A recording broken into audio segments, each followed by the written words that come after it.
big wireless way too much. Please, for the love of everything good in this world, stop.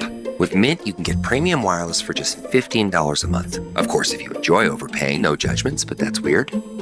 Okay, one judgment. Visit mintmobile.com/radio. Upfront payment of $45 for 3-month plan, equivalent to $15 per month required. Intro rate first 3 months only, then full price plan options available. Taxes and fees extra. See full terms at mintmobile.com. Hi, I'm Steven Singer. Yep, that's me, the I Hate Steven Singer guy. Why do other jewelers hate me? I'm a nice guy. Because other jewelers just want to throw up when you ask, can I trade in my old diamond studs? Why? I guess it's because they're in the business of selling. I'm in the love business. I love to see my friends come back and trade in their old diamond studs. It's true. You can start with any size and upgrade them for a bigger pair anytime you want. Get exactly what you paid. Not only do other jewelers not want you to trade in your diamond studs, but even if they do, they don't give you back what you paid. Why are their diamonds worth less? Oops. Come see me, the real Steven Singer, a real jeweler whose diamonds are always worth what you pay. Visit me at the other corner of 8th and Walnut. By phone, 888-I-HATE-STEVEN-SINGER. Online, IHateStevenSinger.com. Oh, by the way, these stunning and neat... If I can't make your pain go away, I will happily refund your money. Call me at 866-443-7463. I even answer my own phone. Or go to PineValleyOrthotics.com. Your feet will thank you as much as I do. Greetings and citations, fine shits.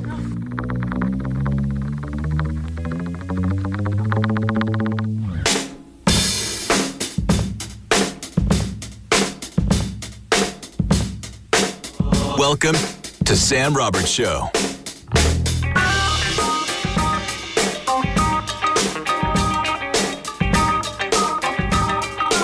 Here we go. Welcome. Happy Wednesday. Wacky Wednesday. Let's get wacky, everybody. Here we go. It's not going to be like most shows today.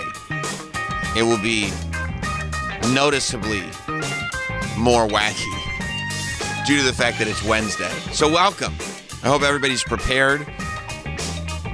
I hope you're buckled in and ready for what will no doubt be a really wild ride. You know, I mean, tensions are high right now. I don't know if it's because the holidays are here. I mean, tensions are very high.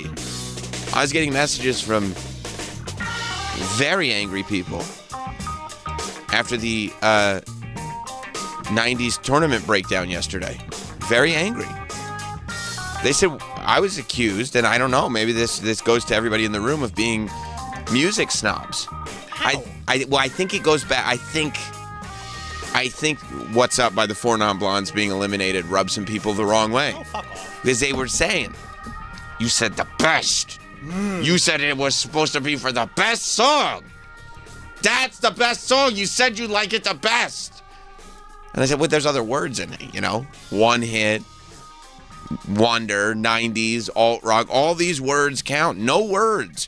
It's a very wordy title, but no word is in there by mistake. All words are necessary.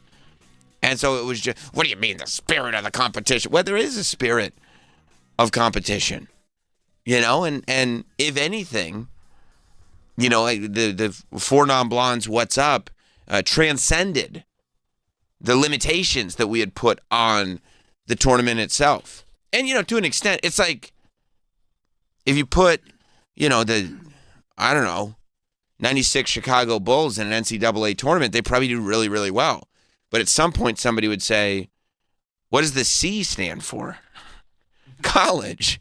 The Chicago Bulls are disqualified from this tournament. This doesn't seem like the tournament has any integrity anymore. This isn't exactly the spirit of the tournament. And so that's kind of what I thought. But I mean, look, passion is a good thing. I like how passionate people are about this stuff. That was a valid argument, because I did not see that one coming. I mean, neither did I. I didn't see it coming until I was there. But you can't deny these things once you're there. You have to give it real thought when you're doing an exercise like this. You can't just sit there and go, well, I like this song better than this one. I like this song better than this one. You have to really think critically and make decisions based on critical thinking. And you looked at Linda Perry's whole career. I mean, that doesn't, I don't know if it's Four Non-Blondes. That was the artist. Correct. However, and I've said this multiple times throughout the process, when you say one hit wonder, Every single word matters. Words matter. What are we talking about here? One. Why is the word one there? Because they got the one song that you know, the one. Why is the word hit there? Because that one song that you know is a big hit. Undeniable. It was just one, and it was a hit. Both of those. But wonder is also important. I wonder what happened to the Oneaters. That's exactly right. And that's what I said after that song came out, because that song is huge. That Thing You Do was everywhere. Every state fair, you couldn't go anywhere without hearing. They were in that movie, The Shrimp Shack Shooters. That's right. They got to keep their costumes. I didn't know that's a fun trivia fact about that movie. You must have got the Blu-ray with the director's commentary. I heard him on that radio show that Paul Feig hosts. Right. But I'm saying, man, I can't believe that's a part of it, right? It's like, I can't believe how huge that act was. And then, I don't know what happened. And usually the answer is they're at Epcot at one weekend throughout the summer. Yeah. That should be the story. And so all things considered, it kind of starts to depart. And that's why the spirit of the tournament does matter when you're breaking this stuff down. And there wasn't a time ever in your life that you wondered what the hell happened to the other three people from Four Non-Blondes. Other people? I've never cared about those other four or those other three brunettes. Not one point. I thought it might as well have been called Linda Perry and the Three Brunettes, as far as I'm concerned. She was nice by calling it the Four Non-Blondes.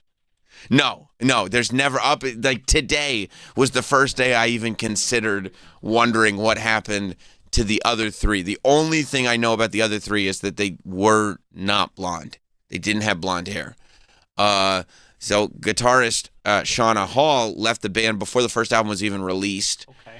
The original drummer was replaced by Dawn Richardson. Yeah, that's the other thing. Like, part of me wonders if the Four Non-Blondes was really, it was kind of just Linda Perry, right? Those were hired hands. You don't know that. You weren't there in the writing room. I mean, half of them left before the album came out. And one person from the band went on to be a prolific songwriter for like pop Paramore. music. Exactly. When I'm like Paramore, you're like, no. No, Haley Williams. Haley, I see her all the time. And you're like, do you ever wonder what happened to anybody else in the band? I go, no, I never considered. Yeah, no, they're all hired guns. I never considered there were other people in the band Paramore. Never. And if I was to consider that, tell me this. Why do none of them have neon hair? Because clearly I'm supposed to be looking at the one with the neon hair. That's a great point. Right? When you think of Four Non-Blondes, what's the first thing that you think of? I'll answer the question. Big hat. That's it. 100%. See? Is that I knew it? it. 100%. Of course it is. Top hat. And goggles. Don't forget the goggles. And where were the goggles placed? On the top hat. That's what I'm saying. You got the answer right, Travis. Thank you. I didn't even, it was one of those things. Linda Perry and Jamiroquai should go on tour. That's right, because when you think of Virtual Insanity, what do you think of? Big hat. Right. Because he was so Fluffy hat. So small under the hat. When you think of the greatest Celebrity Jeopardy participant of all time, what do you think of? Celebrity Jeopardy. Big hat. It's bigger than most hats. Yeah, well, it's funny. It's a funny hat. It's bigger. Yeah, I mean, 100% though. I mean, the minute you think of that, you think of, right. That's right, Troy. The goggles. That's right, Travis, on the hat. The hat. But that's meant to say, do you know what anyone else in that band was wearing on their head in that video? Just don't look. Just tell me. No. Do you? No. So then can you really tell me that you've wondered what happened to the other three members? But there's still a band. Is there? Okay. If you say so. It's the artist is Four Non-Blondes. You never wonder what happens to any other member of any band. No. I mean, there are, like, when Foo Fighters released an album, they became a band, but when that album came out with the Space Gun on it, it was just Dave Grohl. Yeah. And then they created a band, and by the time they put out the Mentos song, they were a real band. Like, they were everybody was important in the band by the time that song came out. But when the album came out, it's just Dave Grohl. He's playing all the instruments. I wouldn't be surprised if Linda Perry did that for Four Non-Blondes. She probably did. I'm not going to research it because of the hat. You know who you're talking about. You're saying she carried all the weight. Yeah.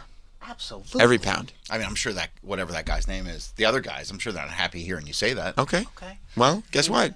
It's weird. Shauna Hall's doing just fine, by the way. She's in the George Clinton's Parliament Funkadelic. Oh, that's cool. She's crushing it. Right. But do you ever think about who the P-Funk All-Stars are? Bootsy. That's a good point.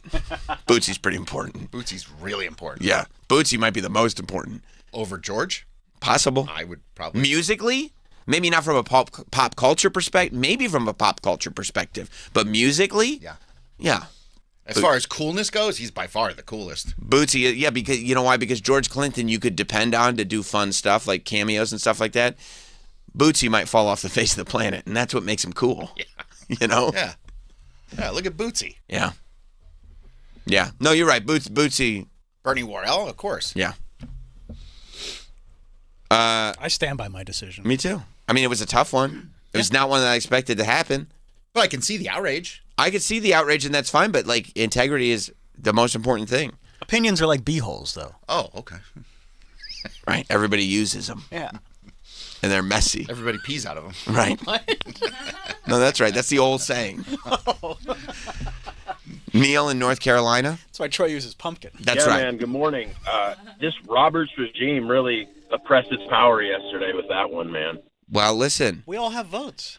Well, they're not all, some are not as weighted as highly as others. I will take full credit. But I mean, I need to be the example sometimes. Just because you like a thing doesn't mean that it's got the integrity to fall under the category of what you're doing. Well, but you throw this word salad around with There's no word salad. 90s and one hit wonder, but best is the most important part, is it not? No, as a matter of fact, it's called Sam Roberts Show Alt Rock One Hit Wonders of the 90s. Yeah, the best alt rock one hit wonder of the 90s.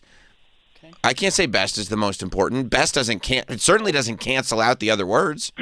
You can't be what am I going to say? Like Skilo, I wish I was a little bit taller, is the best alt rock one hit wonder of the 90s because best? See? But in the spirit of any tournament, best is the final, is who's there at the end, right? Okay, but I just told you. I mean, if you put the Lakers in the NCAA tournament, it kind of, they're the best. That's what you're trying to figure out, but it doesn't make sense to the conversation that we're in. I love you, Sam, but this dictatorship has gone mad. I know. Well, guess what? I'm bringing logic. Yes, I know. It is what it is. I get it. But thank you, Neil. You ruffled a lot of feathers. Well, it is what it is. Yeah. Logic has to prevail, and sometimes people don't like logic anymore. But if we're sitting there going like, "Who's the greatest baseball player of all time?" and I'm like, "Michael Jordan's better than all of them," then you're like, "Okay, like, are we having a conversation or not?" You know what I'm saying? Like if you show up and you go, "Michael Jordan's better than all these guys," you're like, "Well, cool." You're not invited to the conversation anymore. Like, what are you doing here? We were unsatisfying. I had to put up the clip yesterday. Nicole said in her house, Kobe Bryant's not the GOAT, Michael Jackson is. I said, what are you talking about? It's the king of pop. Kobe Bryant played basketball. Two different worlds. Two different worlds. What's going on? As it turns out, she meant Michael Jordan. Oh. Bless her heart. Bless her heart. She doesn't know. Okay, that's fine. She doesn't know. But she probably just watched the trailer. Right. I got all... She got Michael Jackson fever. That's right. Yeah. That's right. And I mean, that was prevalent. I saw that movie, Moonwalker. Michael Jackson fever was big. Yeah. Yeah. So, it is what it is. Okay. But we have to, dignity and logic have to prevail in this above all else. And that's really what my motivation was. So I'm sorry if it ruffled feathers and I'm sorry if it made people upset, but. Don't apologize. I know, but I can't, I can't live by that. I can't. I've always said, facts don't care about your feelings. That's a Sam Roberts say that? Yeah, I always say that. Yeah, that's a good one. Yeah. Just put that on a bumper sticker. I'm thinking about it. Yeah, you're right, though. The Michael Jackson trailer did drop. The next musical biopic is the Michael Jackson trailer. I've already seen that, what's his name, Whiplash, has had to comment on the wig that he's wearing in the trailer. Oh, really? Oh, yeah. They keep asking Whiplash about his wig. I don't know if that's his name. I think it is. I saw him on SNL. I can't tell you a different name. No, Whiplash. But I tell you, I watched this trailer, and the part that made the most sense to me, first of all, they're saying that they might go full Kill Bill on this, that there may be two movies in this Michael Jackson thing. I was curious because I thought when it said the rise of Michael Jackson, I thought that maybe they were just kind of telling the story of going from the Jackson 5 into like the Thriller album. But then some of these things, it looked like it was like the bad era, because that's when like the real I thought this was just his whole entire story. Well, Minus- I think there are a couple of things that are left out. Right. Probably for the better. Right, because it turns out those weren't true. No. Fabrications. Those, as it turns out, weren't true. So Or Oprah. Oprah fucked up. I wonder if she's in this. No. Oprah's like, no, not me. Not me. And if I am in it, please, just the stuff that I said that was good. I still can't believe we're making this movie. About Michael Jackson? I can't believe he's got a Broadway show. He's the king of pop. It's insane. What are you talking about? He's the king of pop. It's just. Based on what? It's just. What's your problem with it? Yeah, I don't know. I have no problem with it. I think Well, why wouldn't they make a movie out of Michael Jackson? He's one of the most successful musicians of all time. because we're all pretty positive that he's a really big pedophile. No, I don't think so. I don't think so. I don't. There's not a lot of evidence. Come on. I don't think so. Stop that. Stop it. Come on. No, I don't think so. I mean, I know that was like. I think that was a lot of Tommy Mottola. Right? Didn't it? Yeah, they wanted to fuck up his name and Right. make him look like an asshole. They wanted to. And they had meetings like that, and I'll bet that'll be in the movie. How do we make him look like the biggest asshole possible? Oh, let's start these lies. I just think it's so funny. Let's make them describe his penis. Remember they made them describe his penis. I saw that. I remember that. Remember that video? Yeah. Unfortunately, it was a very accurate description. Well, but that's anybody. Pound That's for pound. yeah. I guess. I mean, it's just. Yeah. But I mean, You that's think that like. was just a good guess? I think that's like a mentalist trick. You know what I mean? That was like. Oh, that was O's. That was an O's thing. You know what I mean? I think there were tricks afoot. Think about there. a penis. Right. I think there were tricks Michael, afoot. write down what your penis looks like, then erase it. Then erase it. And it's like, wow, what kind of gadgets do you have? Real quick, give me your phone. Yeah, hey, check him for gadgets. I think they might. I think there might have been mentalist gadgets involved with that because there were no. He's not guilty of anything. If he was alive, we wouldn't be doing any of this. I don't know. Well, I don't think anybody has ever benefited more from death. How dare you? Oh, that's such an that's you know what, Travis? That's a really ugly thing to You're say. really souring the mood this morning. You really are. I never knew you were a Conrad Murray guy. I didn't know that about you. That's really horrible. Because I trust doctors. Well, I don't think there's anything. Troy, you look disgusted. I'm pissed off at you. Because he didn't do. As it turns out, those were all lies. And the happiness Michael has brought all of us. That's right. That's Lie right. now. Because he wasn't found guilty of anything, right? Mm-hmm. Because remember that movie came out on HBO and everybody said This is it? they were no. This Is It was great. That was awesome. He didn't do anything wrong, and This Is It. No. He No, danced that was his ass great. off is what he did. And he was still doing it. He had really good moves too. I saw that in the theater. That's how excited I was. Can I tell you something? Yeah. I also saw that in the theater. Yes, I did. I can't remember if I did or not. I did. I loved it. I did too. And thought I it was watched great. it a couple times afterward. You did? You've seen it multiple? You've seen This Is It multiple times? Yeah, great It's that documentary. great. Yeah. And you don't have any footage like that of the King of Pop. He's very private. Except for that fuck Martin Bashir. That guy was a real dick, huh? That Martin Bashir, he threw a lot of stuff out of context, I think. It was a hit piece. It was, unfortunately, it turned out it was a hit piece. Another hit piece. And Michael didn't know that was a hit piece. No. He took Martin Bashir. Remember when he took Martin Bashir shopping? Yeah. Yes. And you were like, I wonder why he's in such financial peril. And Michael's just like you don't even know the store exists. Like, what store is this? It looked like an upscale version of the store that Dwight Schrute goes into in The Office when he wants to buy the diamond pewter statue. But it's really just for the diamond, and he throws away the pewter. Like, it's like a statue store. It's like where rich people go to, like, decorate their home with stupid shit that you just, like a fake lion that you'd have in the corner. Right, like the dumbest shit, like a marble lion. Yeah. And he's just going around going like, I'll take this, that. And it's like they're all like $10,000, $15,000 pieces that just like, and they're so big and cumbersome. They would just clog up your whole room. Can you imagine having like a giant statue like that in your room? You're like, I could put a shelf in this corner. Yeah. Can't even walk around in here. But yeah, Martin Bashir really, that was not cool what Martin Bashir did. And then they did that movie, and everybody said they were lying in that movie, so. What about that room upstairs from the train station? What room?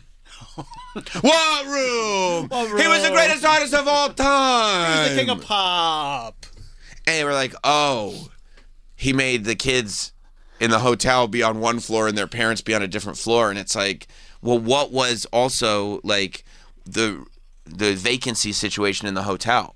They never got into that. It's probably just like You think? it was probably just a what rooms are available situation. They never really tackled that, did they? Yeah, maybe you got the room during like Super Bowl or something. Right, exactly. Or people, guess what? People probably knew, hello, Michael Jackson's in town. We better get a hotel. Yeah. I'll tell you what. I was in Atlanta when Beyonce was in town. It was a shit show. Shit show. Those hotels were full. And if I had gone with my parents, we probably would have been on 2 separate floors in the hotel. Well, you're a grown man. Oh, I see your point there. Okay. But still, I mean, I think my point still stands. I didn't see Blanket in this trailer either. But, well, I did tell you I have done my research. Go ahead. Paris Jackson, she said it's horseshit. She did not cooperate with this movie. She said she wrote notes going like, hey, this is actually not true. And they're like, cool, Paris. And they didn't take any of the notes, so she stopped writing notes. She just came out against heroin use. Well, she's anti-heroin. Good for her. She has a huge hole in her nose from all her drug use. That's she was showing that off recently. Yeah. And she's anti-it now. Bold move. Yeah. Good. Yeah. Maybe when she wrote the notes, maybe she was on a lot of drugs, and they're like, I don't even know what you're saying. So and all you're doing is saying, it's like a crayon. Yeah, this isn't even. These aren't letters. Yeah. Just covered in blood. And that's just based on the facts that you have in front of you. You don't know. I don't know. I'm just telling you what the video I saw yesterday. Are you excited about Michael, the official biopic? You know I like these stupid movies. I know you do. And you know what I thought when I saw it? I said, oh, it's from the producers of We Will Rock You, the story of Queen. Oh, then you know it's good. Yeah. And I was like, no wonder it looks like the exact same movie as We Will Rock You, the story of Queen. You think at the end he just does like Wembley. He did Wembley. Michael Jackson also. Oh, it's going to be the Super Bowl performance. Yeah, or it'll be Wembley. They'll just go like, yeah. He also had a giant. Why don't I make a song for the fans? Right. You never did They think I'm bad. The fans think I'm bad. Did he? What was his?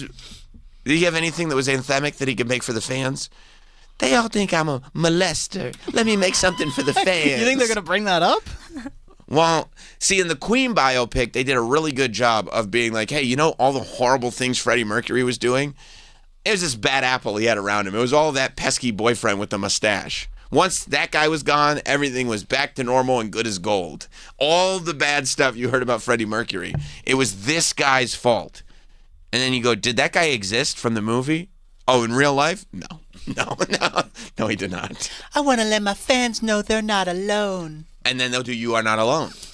And they'll really make it be like, and it was a worldwide hit. Yeah. And you're like, wasn't You Are Not Alone the one that made us all uncomfortable because him and Lisa Marie were naked in the video, and it was like, it was strange. It was very cringe, and kind of when we realized Michael's lost it.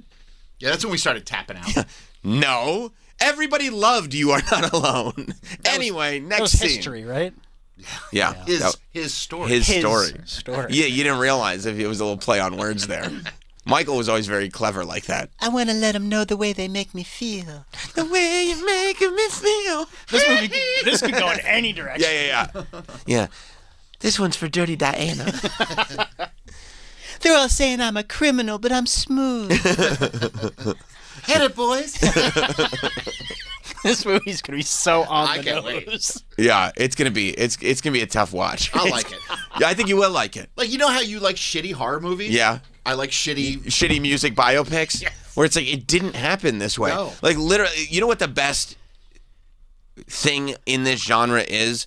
A while ago, Weird Al put out a biopic where Daniel Radcliffe starred as Weird Al, but it was a total farce. It was completely made up. Like, and it was actually, in the most Weird Al way, it was a parody of music biopics. Mm-hmm. Like, didn't he date Madonna? Yeah, he dated Madonna. He had a horrible, like, partying drug phase. He's the best. And, like, I mean, they had this scene, the funniest, it's such a funny scene in the movie, right? He goes like, he's like, no ideas are coming to me. No ideas are coming to me. And then he starts making this sandwich, and he takes out the bologna, and he's like, oh, I just need to eat my bologna. My bologna. And he acts like he's had this like artistic revelation because he's making this bologna sandwich. That's great. Yeah. This I like. It It was a Roku original, so it slipped under the radar for a lot of people. Yeah, I remember when this came out, and then it just disappeared. I also think that people did not. They thought it was just a bad movie. They didn't realize it was a parody. Well, Weird Al movie. Right, and this looks like a bad movie, but it's and they also were like, why is Harry Potter in this movie? Why did? Yeah, look at the trailer for a little bit. You'll get the gist. Put it in. And you see, even like it was that opening scene where the guy dressed as Weird Al. It's obviously Weird Al is the record executive. That scene where it's an interesting cameo as the record executive, and the band is telling the record executive the way it's going to be, and the record executive goes, well, I don't get it, but I guess we'll do it this way. And it turns out the band was right. Every music biopic. Yeah. I mean, literally. Well, that's why they're there. That's right. That's right. Mike Myers was the guy who did it in the Queen movie. Remember that scene? Yeah. You saw it a couple times. Yeah. You liked that scene? Yeah, I like the movie. We don't need to watch the Weird Al trailer. Let's watch, you're already in the first, in the pre-trailer scene. But we should take a look. Now, this is a goof. Let's look at the very, very serious Michael Jackson trailer for the movie called Michael.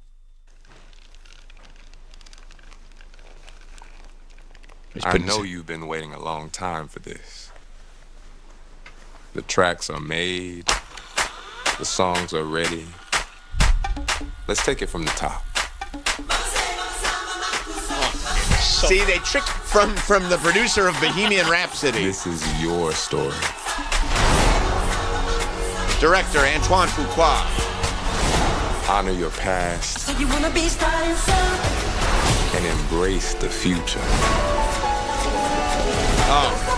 That's what people want. See, hit pause for a moment. I get tricked too, because you're sold. The minute that little piano. I mean, they're just playing music. They're You're mashing like, I up love songs. this music. I know, but you're like, that's human nature. Yeah. And you're like, oh, we're going to hear all of them. And want to be starting. I mean, it's like they're all together. Right. That's how they get you with these movies. Right. And then you start seeing the little push pin board where he's putting the tracks that he's going to put on this album. And you go, I know that album. He's making the album. I've listened to that album so many times. And you start to get very excited by it. I mean, as soon as they started playing, Something. Yeah. You were like, I'm in. And then it had that beat it, boom. that boom. Yeah, that's right. They're mashing up all these songs. It's great. And you never heard them all together like this. Yeah, I'm excited. You want to see the movie? Yeah. I'll see it in the theater. In the theater. Yeah. You buy a couple tickets. He's going to see it in IMAX. Popcorn bucket. No, what kind of? Ooh, his head. Big nose. No. Yeah, it could be a big nose that shrinks as you eat popcorn. I'll bet it'll be a dance, like a shoe. No, it'll be a glove. Glove. They'll probably do a glove and a shoe. Because the shoe was that image. The shoe doing the moonwalk. Yeah. And they'll probably have a glove and a shoe, depending on whether you go to AMC or Regal. Ooh. Right? Yeah. And what do you want? The moonwalking shoe, or do you want the rhinestone glove? The popcorn in the shoe, and they give you the glove to eat it with. A hat. I just found on Reddit. Right. I don't know if Could this be a is hat, real or not, fedora. but it's showing that it's his pants. It's not. I hope It's real. that. It's just red pants. I hope that that's not real, but. Oh. Somebody made that in ChatGPT. Okay, well, unfortunately, that's the child-sized popcorn with it says kids dig into Michael's pants. For a salty treat. The Thriller popcorn bucket. Yeah, I don't know if that's could be. I would want it. I bet it'll be a hat. I think a hat's very possible. Fedora. See how they're telling him to actually dig in for a salty treat? Yeah. Because the popcorn's in it. That's right. That's 100% right. Yeah. You remember that woman from 90 Day who had one of Michael Jackson's hats? Oh, yeah. Yeah, that's right. And it was clearly not one of Michael's hats. Not at all. She got scammed. It was signed, though. Yeah, I mean, by who? Somebody wrote on it. Let's go back to the trailer. I know, Troy, you're hooked. I'm in.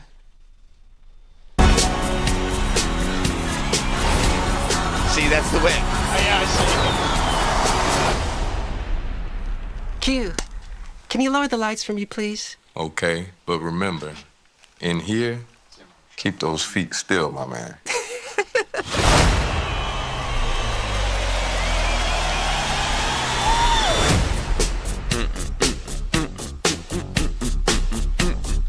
possibly be 2 movies? Well, I mean, they do cover a lot of time.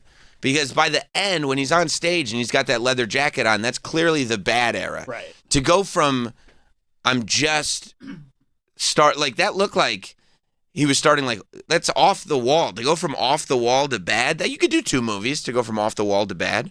And there was stuff from his childhood too. Off the wall thriller, bad. That's what I mean. But to go from that whole, cover all of that, especially if you're starting like going back to his childhood, you could do that in 2 movies. You could do this in a 3-part series. Jackson 5. That's true. Off the wall to bad. But they're probably not going to do a ton of Jackson 5 stuff because that's when Joe was just kicking the shit out of him. You could show that. Yeah, but it's a bummer. They don't like to do that. Show how he started to dance so good. Now, Bad was 87 and Captain EO was 86, so they'll probably cover all the Captain EO stuff. A lot of Captain EO stuff, I would imagine. Because I saw they didn't put it in the trailer. Yeah. No, well, that's a surprise. Right. Okay, good. That's the Easter egg? That's the Easter egg. Captain EO's in there. Let's go to Epcot. A 20-minute thing about Captain EO. Yeah, I was going frame by frame through this to see what was really going on with this movie. There's like scenes where he's hanging out with like gangsters, like all the gangster rappers. That's cool. But you know what's going to happen. It'll be like, oh, Michael, you shouldn't hang out with those gangsters. And all the gangster rappers, even though they told Michael that he shouldn't hang out with them, all the gangster rappers are going to be like, Michael, can you tell us how you do what you do? And you're going to go, whoa, he really did have universal appeal. Everybody loved him. Well, yeah. Yeah, they did. And sometimes he's accused of taking advantage of that love. But I don't think that's true, by the way. I'm beginning to think not either. Because the courts. Yeah. We have a great judicial system.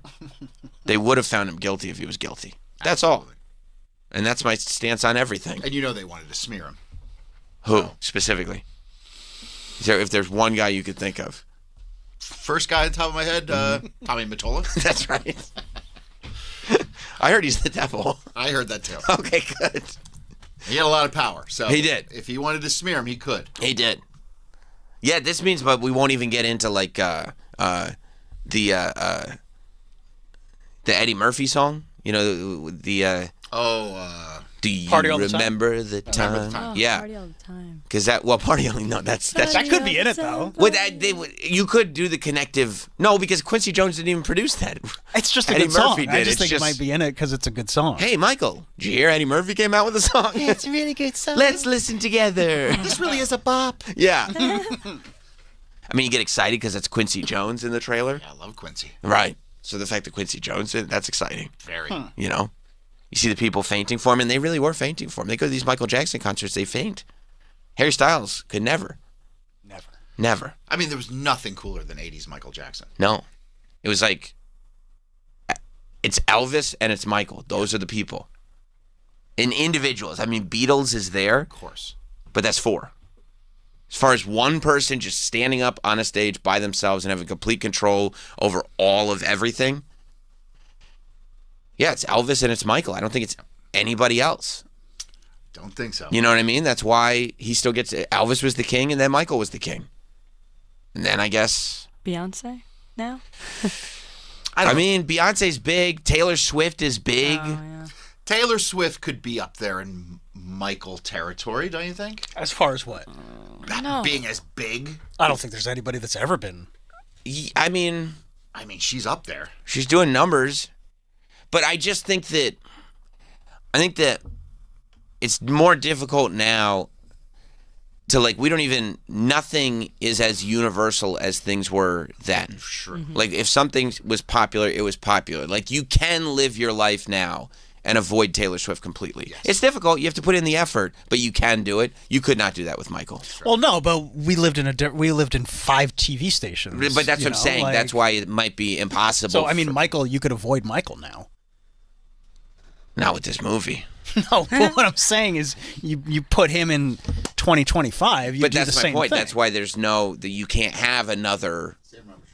No. There just won't be another. And I'm sure that they'll tackle that in the film. They probably won't tackle some other stuff. Well, that's why they had to reshoot the third act. Why?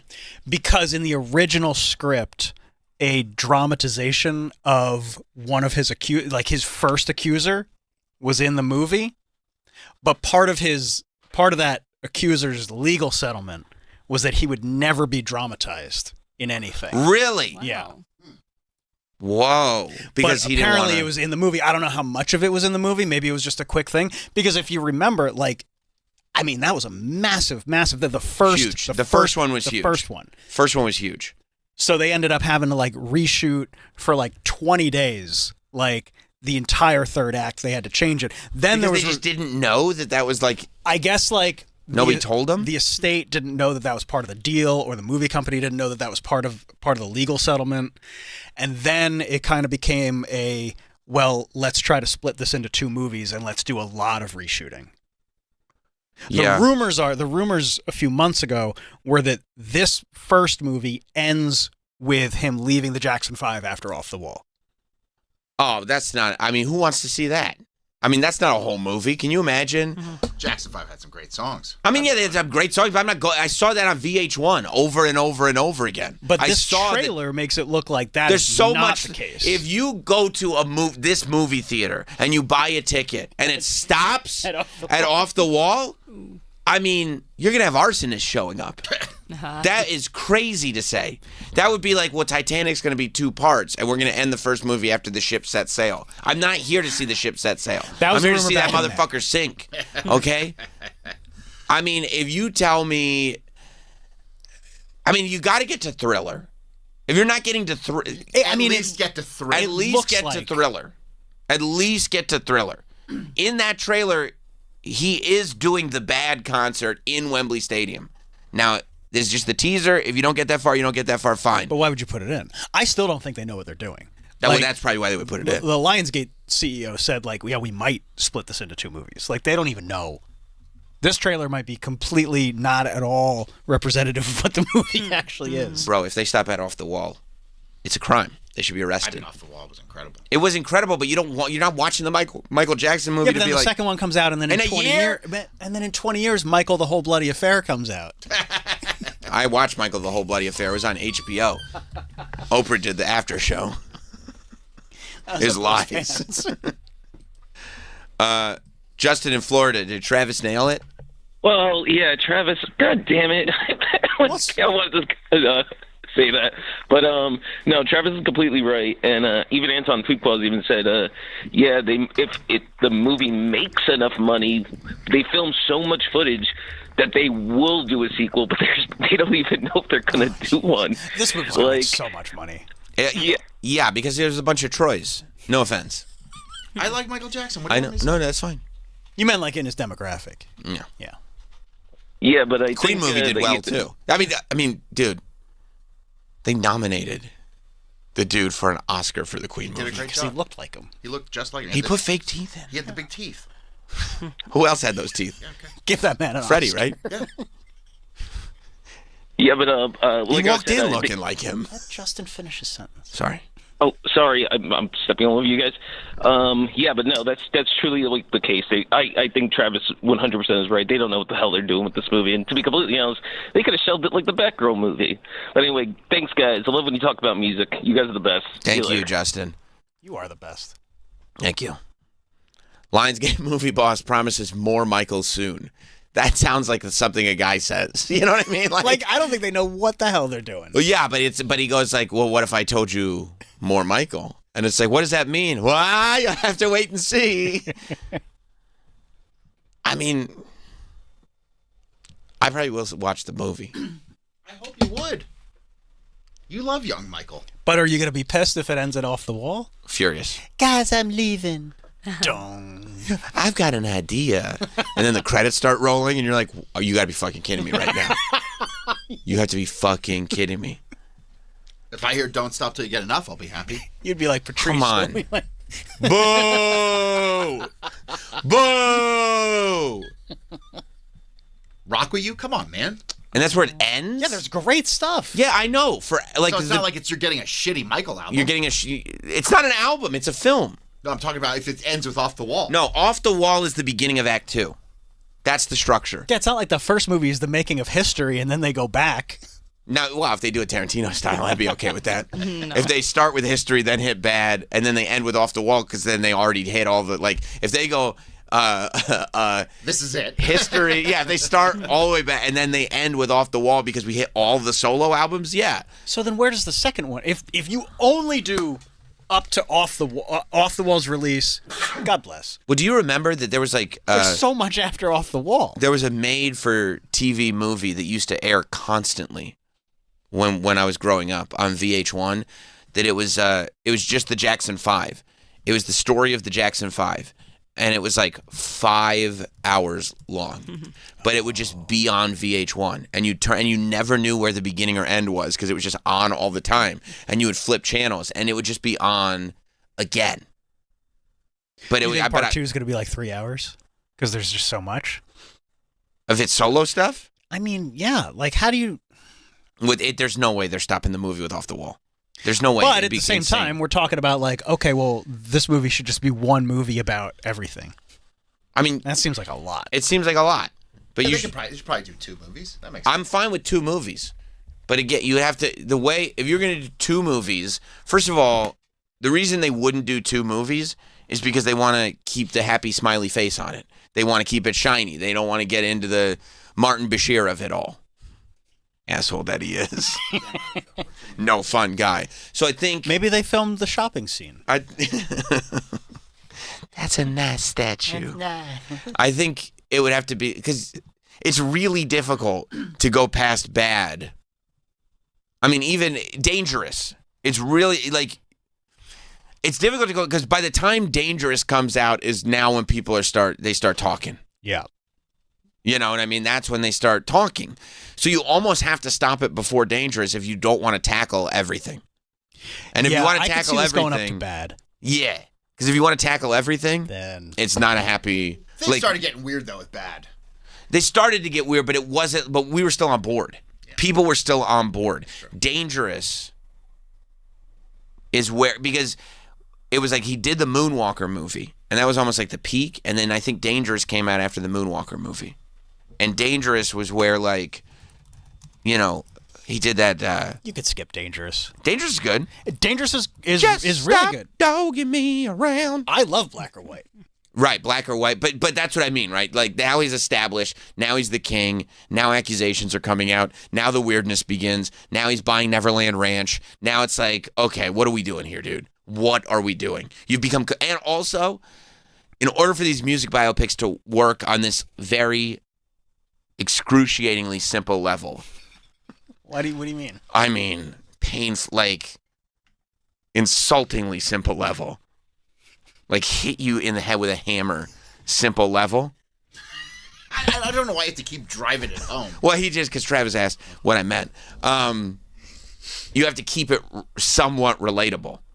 And after Bad, Michael Jackson's connection to anything remotely human or human-like is gone. Yep. Like, the physical form of a human being is gone. The way he acts, the fact that he's still doing that fake voice, like, all of it. I mean, you know, he buys Neverland Ranch. Okay, so then it would make sense to end at Off the Wall. No, after Bad. No, because then there's just Thriller and Bad. That's it, but the Thriller and Bad could be its own movie. But no, that's what I'm saying. If the first movie ends after Off the Wall, but that's why I'm saying the second movie is Thriller and Bad, and that's a great movie. I would advocate, yeah, but the first movie sucks. You're advocating for like a really long movie. One movie. I'm fine with that. One movie. And that's what this trailer looks like, but they're like, maybe. We don't know what we're doing. Maybe not. We just want to get you excited about it. We got 5 months. I'm excited. You are? Yeah. Because I'm not going to the good one if they trick me into seeing the bad one. And I don't mean Michael Jackson bad, which is ironic. But yeah, because like you're going for off the wall Thriller Bad. That's what you're going for. That's what you want to see. I love the Jackson 5, but I saw the VH1 movie. But maybe they left something out. They couldn't have possibly. It was incredibly long. Did they include the beatings? There were references to the beatings. Was Janet in it? Oh yeah, and Janet, because Janet's the voice on Pretty Young Thing. Was LaToya in it? Yeah, I was wondering about LaToya. Yeah. LaToya, well, yeah. And what does LaToya think of this movie? That's the other thing. If you take this past Bad, you have to get into LaToya. And, you know, the Playboy and the celebrity and the whole thing. Like, honestly, I would do a LaToya movie as well. Because I thought LaToya was a pretty fascinating pop culture figure herself. You'd be interested in an MCU. in a Michael cinematic universe? Yeah. Yes, I would. Yes, I would. Yes, I would. Because I'd also like to be like, Tito. Love Tito. It had to bug you. You know what I mean? Like, I know you celebrate your brother, but it's like, fuck. Like, That you sucks. were kind of the guy, and then this little fucking kid shows up, and he gets to sing the ABCs like he ever knows anything about anything that he's talking about. Like he's talking about all these girls and everything. It's like, you've never been on a date, dude. And Tito, like, for him to be the breakout, I had to sting a little bit. I hope I Want You Back is in this movie. I mean, It's a great song. It's a great song. Like, you could kind of play it over the opening credits. Yeah. And then I'd be like, nice. Like, we all know he was in the Jackson 5, but how did he, like... Okay, well, that's what this movie is about. It's about him leaving the Jackson 5. No, I don't want a whole movie about him leaving the Jackson 5. I want a whole first act. That Quincy scene needs to happen within the first 20 minutes. That's probably the end. Oh, you got to show the beatings. Yeah. You can't have the beatings. Yeah, you have to show the beatings because it gets you emotional. A couple of the beatings. And you have to understand where he's coming from. Yeah. A couple. And how did he learn to dance so good? He got his ass whooped. And I don't think I think you're. Well, no. I think Troy's veering off the farm a little bit. I don't think that's because you went from like sympathy to like, oh, maybe there's a net positive. Well, you gotta always look on the positive. Well, I mean, it's true. I'm glad I'm happy that you're an optimist, but it's what made him. I don't think that's. And I don't think the estate's trying to like hide that. There's not a lot of like. No, but it's a bummer. No, I know, but there's not a lot of people that are. You can't say that's not fair to say that's what made him. When you like, it absolutely shaped him. That's not fair. When somebody is successful and you go, well, they wouldn't have been successful without the trauma, so let's celebrate the trauma. It really does. You have to tell the whole story. Troy is not saying that's what made him successful. Because He's saying that's what Jamiroquai didn't have to shaped him. get beat, and he was awesome, and he did it on a treadmill. Have you seen the Jamiroquai story? No, I skipped that one. Yeah, I don't know if he was beat or not. What about that Robbie, what's his name story where Williams, he said he was the monkey? Robbie Williams, he said he's a monkey. And everybody in America was like, who is Robbie Williams? I mean, look at the story of Brian Wilson. He got his ass whooped. He couldn't hear out of one ear. And he did all that shit with one ear. Yeah, you're way off on this. Yeah, one. bro. Like, Troy's not Yeah, but saying guess that's what what? made him successful. He's saying that's what made him. We only got one album out of Brian Wilson and a couple of songs after that. Couple songs after. But, I mean, his father used to make him shit on newspaper in the kitchen. I know, and I don't think that's what made him a genius. It probably pushed him in that direction. Like, I gotta get the hell out of this house. So you're saying, I gotta write some good fucking songs. Like, why do you think Michael bought Neverland Ranch? But that's not a good thing that he bought Neverland Ranch. To experience the childhood that he never had. I know, but that's bad. I mean, listen. He ended up losing all his money. It's terrible that he bought Neverland Ranch. But it's the dopest shit. Like, nobody's done something like that. Honestly, like, okay, hopefully there was nobody molested there, okay? Obviously. But the They idea said there of was just, Jesus juice. well, yeah, that's what he would give. They said that. I don't know if that's true. Also, is Bubbles in this movie? Yeah, I was wondering about Bubbles. I would think Bubbles is in. And Bubbles was like Thriller era, so he started getting weird then. Right. Well, yeah, and then he started, like, he had Bubbles and also Emmanuel Lewis. I forgot about Emmanuel. Remember, he would hang out with Bubbles. I forgot about that. He would hang out with Bubbles and Webster. I mean, that's strange. It's strange. They'll that gloss over that. He was hanging out with Webster. And Elizabeth Taylor.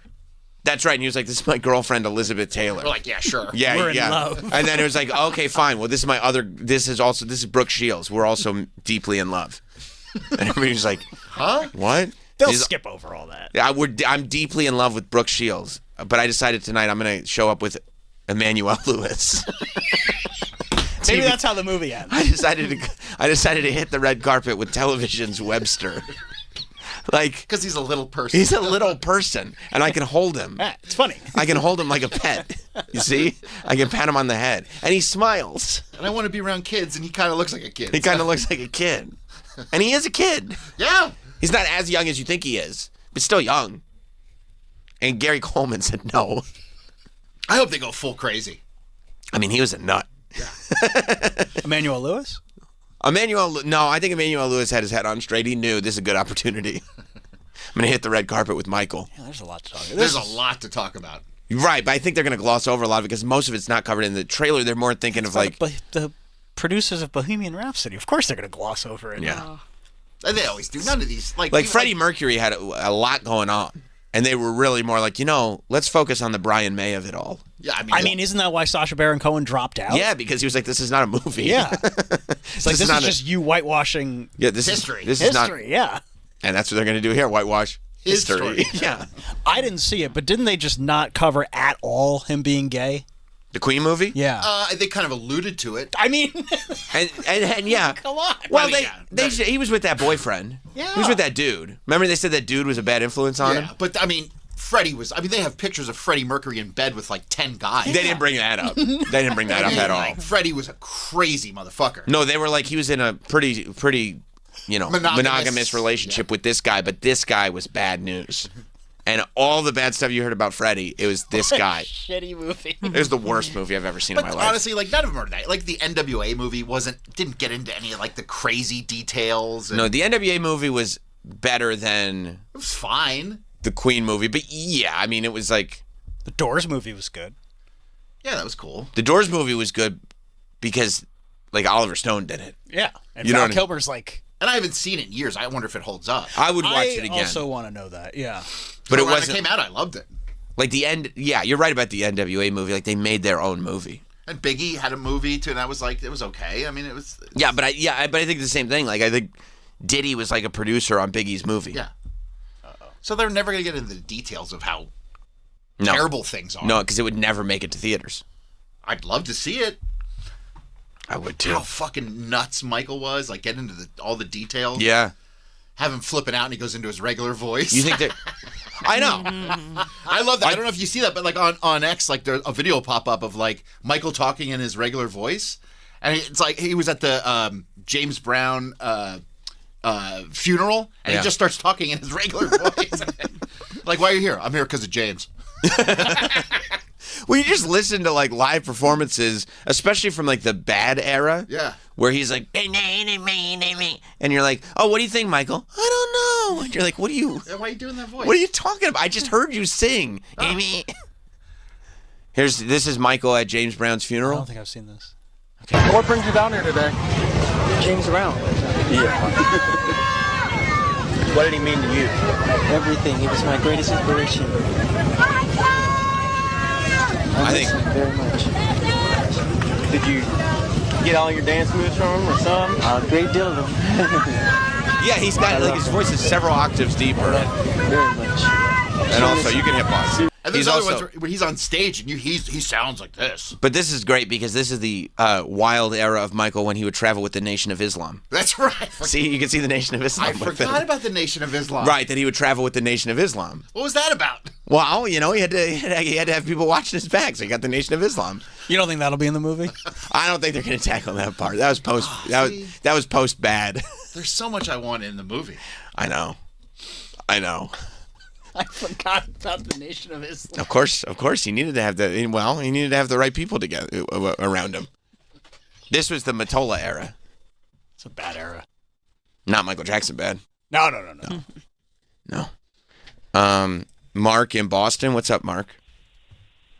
Oh, Sam. Hey, what's up, man? I wanted to touch on the Eddie Murphy thing.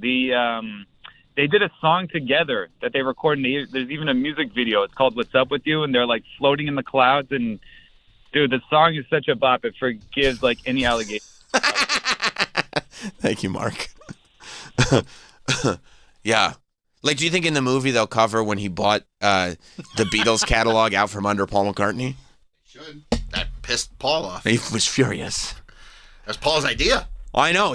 Paul taught Michael the business of being in publishing and how if you're a musician, it's just such a great investment because it's a great way to continue to make money and not have to depend on, album sales and touring and everything. And then Michael was like, oh, I know what to do. That's a great idea. I'm going to buy yours. That's what he said. There's an interview with Paul and he says that. He goes, that Michael said, I'm going to own yours. Right. He goes, I thought he was kidding. Yeah. And then he goes and pays a huge fee for this whole library that included most of the Beatles music. Maybe they'll include Say, Say, Say in the movie. And they said, too, Paul would contact him being like, don't put, why are our songs in commercials? I don't want our songs in commercials. Could you not do that? And Michael was like, no dice. I have to recoup my investment. Right. He wanted to recoup, so he left the songs in the commercials. Even though Paul was like, I'm talking to you as backstabbing Paul McCartney. Like, I am Paul McCartney. You know me. I'm calling you. I did 2 songs with you. Could you not? You know this is my work. You know how important this is to music. Could you please not put this in the car commercial? That was a piece of shit move. And Michael was like, I'm putting it in the car commercial. Yeah. I One of hear the you. biggest. Yeah. I hear you, and I know you made this. And he's like, and you are also an artist. You make music as well. You know what the connection is. And Michael's like, I hear that, and you're right. I'm putting it in the car commercial. Business, yeah. And you can stay the hell up out my business. It's not personal. Right. It's just human nature. Is this What's Up With You? Eddie Murphy featuring Michael Jackson? That's pretty sick. I hope this is in the movie. The elephant is dying. Oh, nice.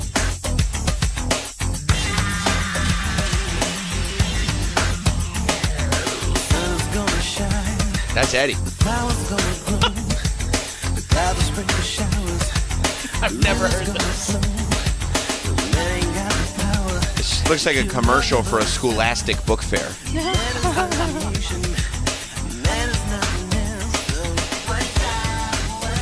Oh, God. Oh, God. Oh, God. Is this real? It feels like it's like AI, but it's not. I think it's real. I don't know if I ever heard of this song. Why are they treating each other like it's a ballad? With each other? Yeah, no, this is real. Oh my God. It was on Eddie Murphy's third studio album. His third. I didn't even know there was a second. I did not either. I didn't know there was an album. I thought it was in one I thought it was a single. one-off. One single.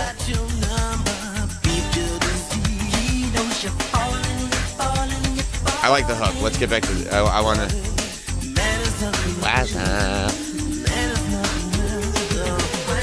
I love this. The music video is noted for its computer graphics. There are computer graphics in it. It's like a screensaver behind them.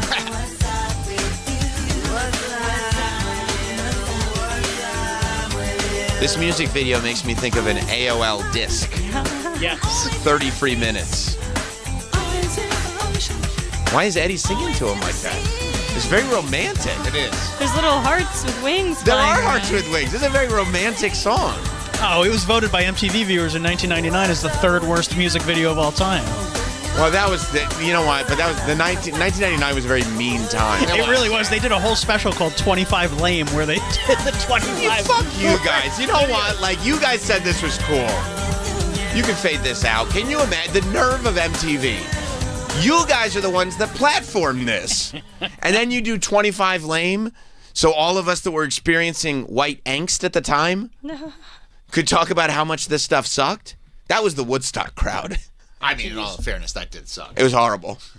MTV's 25 Lamest Videos featuring Jon Stewart, Janine Garofalo, Dennis Leary, Chris Kattan, with special guest Vanilla Ice. You know what? That's an all-star lineup. Although in hindsight, I know who you would have to take off. Mango. Unfortunately, Chris Kattan. Because of the back?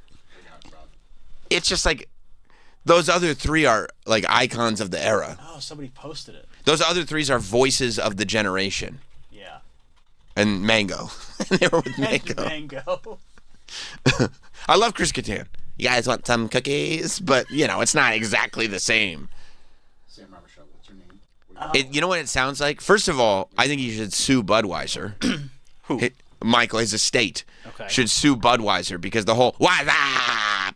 the commercial I think came from Michael's. Well, hook. I mean, What's this was in 93. That's what I'm saying. They took it from they him. should sue They took it Budweiser. from him. Yeah. Michael's estate should sue Budweiser for the WhatsApp guys. And also, you know what it really feels like? Because that's 93. So this is coming right off the peak of like everything Michael did was the coolest thing ever. And then culture started to change. So now instead of setting the cultural pace, Michael's playing catch up. And Michael's trying to figure out what the cool words are now. See, he invented the cool words. Like you'd say bad. You still to this day, like kids would say, "Mom, that's bad," and they go, "It'd be, what is this, 6, 7?" You know what I mean? That's what it was then. Why would you say it's bad if it's good? Well, because Michael said it. But now in '93, Michael is not the pace car anymore. No, he was still doing those like super high budget. videos. Remember the time. Yes. And Right. and it was like people were going to like grunge videos that were just like a shot of them playing. Right. All of a sudden, Kurt Cobain's in a high school gym. Right. Well, what the hell are we supposed to do? But his Super Bowl performance was 93. Right. And that was But that's the greatest performance of all time. That's like, the end. You know, like November Rain. Would we consider that the end? I think it's the end of the run. I think it's the end of the first run. Like that, you never got higher. No, that's the end of the run. And I don't think like, you know, and like a lot of Super Bowls, like it's not like, especially in that time, I don't think in 93 when Michael's doing the Super Bowl that the cool kids, they'd already moved on to something else. You know what I mean? It was very sort of mainstream, safe for adults. Yeah, I mean, 93 was grunge. That's what I mean. Like the cool kids are watching and hip hop and grunge videos, hip hop videos, crisscross. We're out of Michael Jackson era. Exactly. This list of lame videos, by the way, is great.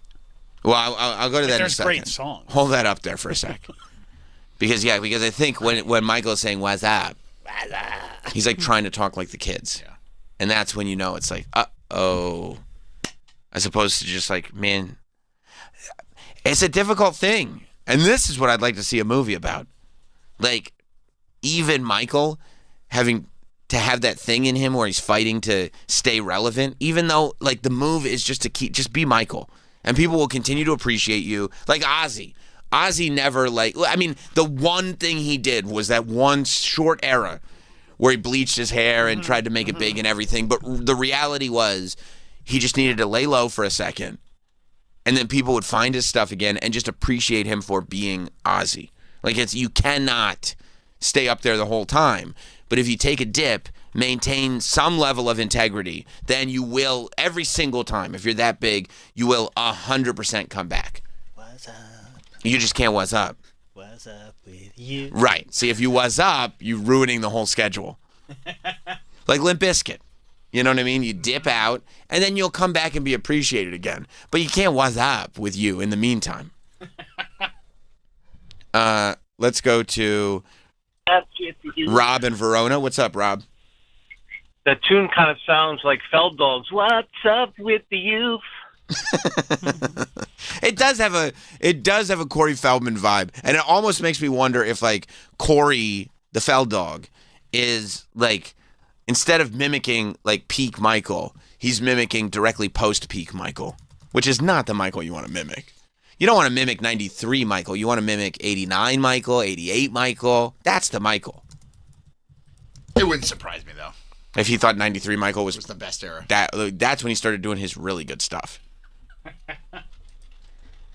Like, he loves You Are Not Alone. Yeah. And he always says, I'm just looking for my Lisa Marie. And they said this wouldn't last. Rocky in Queens. Hey, Ryan in Queens. What's up, guys? What's up, man?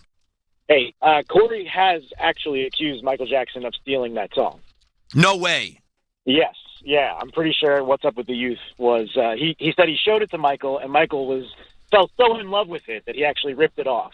Michael will do some shit like that because he did that to Paul McCartney. But imagine, like, see, but that's what you got to get into, right? The idea that all the good artists. But that's what I'm saying. So Michael Jackson is so disconnected from like reality that he would steal from Paul McCartney, but also from Corey Feldman. You know what I mean? Like, you wouldn't think to yourself, well, if I'm going to steal, I'll steal from Paul McCartney. This guy's a genius. But don't steal from Corey Feldman. He's a turd. But Corey Feldman didn't release that until 2002. There's no way he stole that 20 years before. Well, first of all, if we could get calculators out, 93 to 2000 is 10 years, not 20. Okay. You know, and I was able to do that in my head just now, so that's actually pretty. You did that all in your head. I did that in my head. That's pretty impressive. Thank you, Ryan. I appreciate that because Troy was like. Troy didn't correct me. Well, Troy was like, "That's exactly right. 20 years is correct." I would have to start pulling out fingers. Right.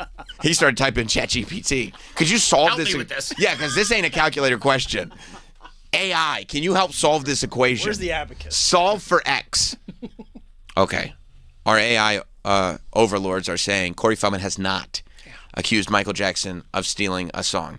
In fact, Feldman stated in an interview that when he played his song, What's Up with the Youth, for Jackson, who praised it as a potential #1 song and offered to help him get a record deal, an offer Feldman turned down at the time. But I said, no. I said, no, it's not for me. I want to make it on my own. Yeah, I got this on my own. Yeah. But he said he played it for Michael. I believe Michael did rip it off from Corey Feldman. Can we hear What's Up with the Youth? Let's hear if it's similar. What's up? What's up? Hey, Eddie, I got a song. That idiot from the Lost Boys just gave it to me. Hang on, that's a live performance. Okay, never mind. From the Channel 9 show. Oh, that's so great. Yeah, I don't know if there's an official video for it. Can you believe that Corey Feldman has been There's getting... an official live video. Can you believe that goofing on Corey Feldman has been a talk radio staple since 1992? Like, we really are, without even realizing it, just still ripping off 90s Howard. Channel 9 Howard is like one of the funniest things ever. He would like to have a lot of it erased. I know, but it is. I mean, at the time, for the culture, it was outrageous. Now, look, I'm going back 30 years, but I believe Howard's in that bald wig because he had on a Right Said Fred. And he wanted to look like them. That's good. That's good. I'm sure they appreciated that. Because I'm sure they took it as flattery, not mockery. I think they were just so happy to be on television at that point. Like, there's no way Howard would be doing that because he thought the whole thing was so stupid. He was definitely doing it because he thought it was cool. All right, are we playing the live version? 28 seconds in. Okay, let's go 28 seconds in, and let's play this. Oh, we got the... Yeah. But do we want the 2024? No. Well, this is the official. But it's from 2024. Yeah. I want to hear him in his prime do it. Okay. All right. Fair enough. Okay. And by the way, if he did it in 1992, then that means it's before 93. That's a great point. If he did it on the Channel 9 show in 92, that means that this was before Michael put out What's Up with Wazawi You in 1993. That's a great point. Right? So think let's about go that. 28 seconds. You're saying 28 seconds into this? No. I thought we were going to... Oh, okay. Yeah, let's play this. A new song. What's this song about? The song is about, it's called What Up With You. Hang on, it's about what's up with the youth in I'm worried. I don't know what the voice is, but I'm worried Howard is not taking his musical guest seriously. He was the absolute best. The best! I'm concerned that Howard, who is in a bald costume that looks like Right Said Fred... You think you're setting him up to fail? And doing a absurd, ridiculous voice. I'm worried that 1992 Howard is not having Corey Feldman on his show because he takes his music seriously. In fact, if I can make a bold prediction, I believe there will be cutaways during this song to Howard dancing foolishly with maybe people who would be put on the outer portions of society. Does that make sense? I think there's a good chance you're probably correct. Good prediction. Am I going back into my mentalist stuff? Yes. Let's see.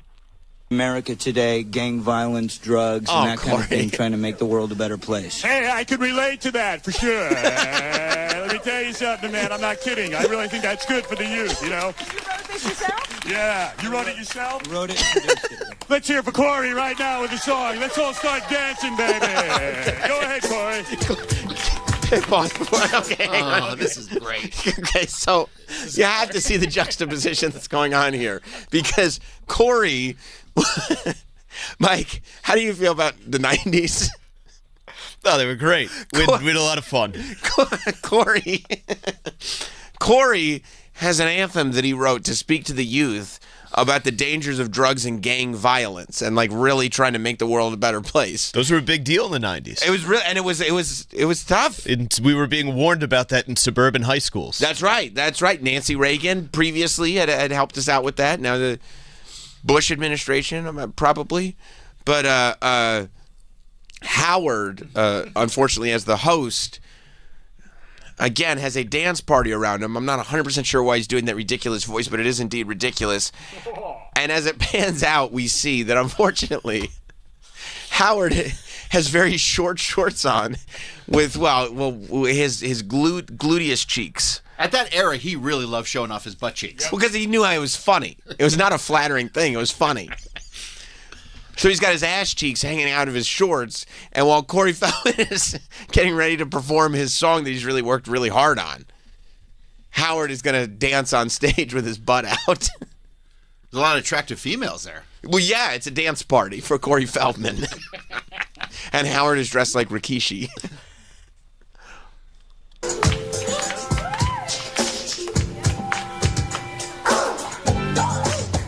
There's a little person.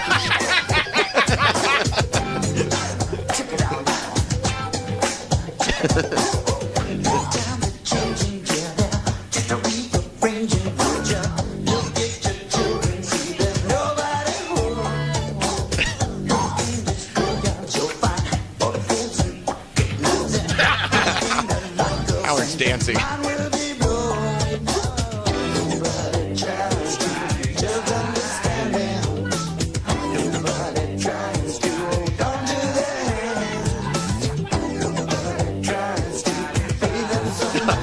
Corey's just on stage by himself.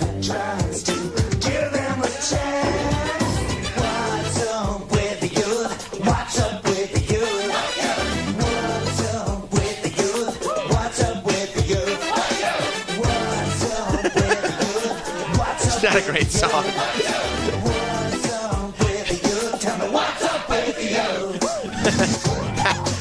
Howard is dancing with his jaw agape.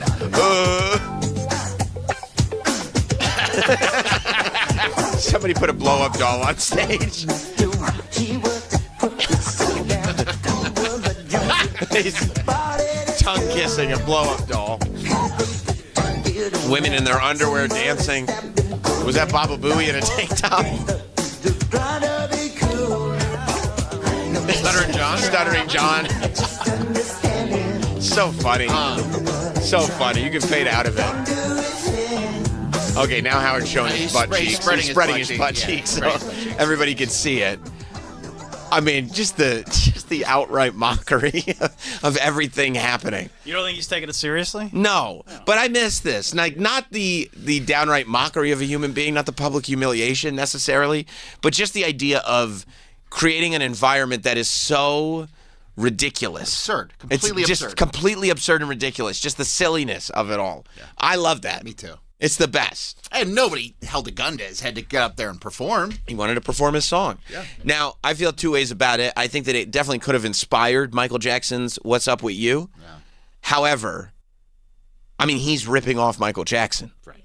The only reason, by the way, that Michael Jackson said that could be a #1 hit is because it sounds like Michael Jackson. Yeah. Like, and you get to a place when you're that kind of like I think when you have that kind of fame and you have that kind of ego, that when you just hear things that sound like you're like, oh my God, this is brilliant and genius. When, Sounds like mine. I'll say this. Michael was wrong. This does not have the potential to be a #1 hit. This is terrible. Howard's spreading his butt cheeks while he's dancing to it. Howard's not sitting there thinking like, oh, I could attach myself to this musical artist. We can make a lot of money. He's saying like, oh, what could possibly be a better soundtrack to the most ridiculous thing you've ever heard? Corey Feldman's terrible song. Would you say that was probably the mindset? Yes. Oh, yeah. I like that. Like, let's put a little person dancing right next to him in a grass skirt. And by the way, I really like Shaq D's a little person. Yeah. Like a muscular little person dancing in a grass skirt, and it's in front of him, like blocking the camera angle. Yeah. It's great. It's the best. It would be like if SNL started bringing musicians on, but then like kind of like low-key made fun of them while they were performing. Like that would never happen on SNL. No. I mean, this was just in a world of its own. Yeah. You'd flip this on a Saturday night, and you're just like, what the hell is going on? Yeah. I mean, he'd have like, I remember like Snapple ads, like for the drink Snapple. Yeah. And he would have like girls making out. I was like, what the hell is like, what the hell is going on? What are you doing? We're trying to sell iced tea. Oh. Yeah, so look, is it possible that Michael ripped off Corey Feldman? Yes. However, Corey Feldman clearly ripped off Michael in order to make the thing that Michael ripped off. And to be totally fair to both of those songs are two of the worst songs I've ever heard in my life. They're both terrible. Terrible, terrible songs. So, I don't think anybody should argue over who originated the terrible song. It's a bad idea to begin with. I just feel like great artists inspire each other. Maybe that's true, too. Iron sharpens iron. That's true. A rising tide raises all ships. That's right. That's right. And that's what I feel in this Michael Jackson-Corey Feldman relationship. You don't think it was just two idiot dogs chasing their tails? No. Oh, No, okay. Michael Jackson's the king of pop. How can you call him an idiot dog? I mean, post 93, I mean, Right? I'd say 91. No. You won't even... You won't no, even No. You got to give him... What year did Dangerous come out? That was 93. You got to give him Dangerous. Mike, could you look up... Let's change Troy's mind, and we'll give Michael to 93. I mean, look, he wasn't the coolest guy in the world because music had changed and culture had changed. Like the idea that this Corey Feldman performance with Howard spreading his butt cheeks was going on at the same time that Michael was putting out hits. But that's the shift, right? It doesn't happen. Dangerous was 91, I'm sorry. Oh. History was 95. Dangerous was black and white, right? Yeah. I lost my virginity to that song. Wow. Was it to a woman of a different ethnicity? No. That would have been the move. Great. You're listening to... It doesn't matter. It's on the radio. That's just what I remember from the day I lost my virginity. Yeah. I mean, that's not the most romantic song not in at the world. all. As a matter of fact, was it's very listening upbeat. But Dana Beanie, It's a great song. Yeah. So it has a weird. Macaulay Culkin's in the music video. No, I know. Okay. Remember they switched the faces. Is that why you needed it on? No. I didn't have the video. I just had the Just the radio. Yeah, they switched the faces, and you were like, well, I don't understand this technology at all. Yeah, how did this happen? This is the damnedest thing I've ever seen. This is voodoo. That's right. That's right. They must have used some kind of black magic to get this together.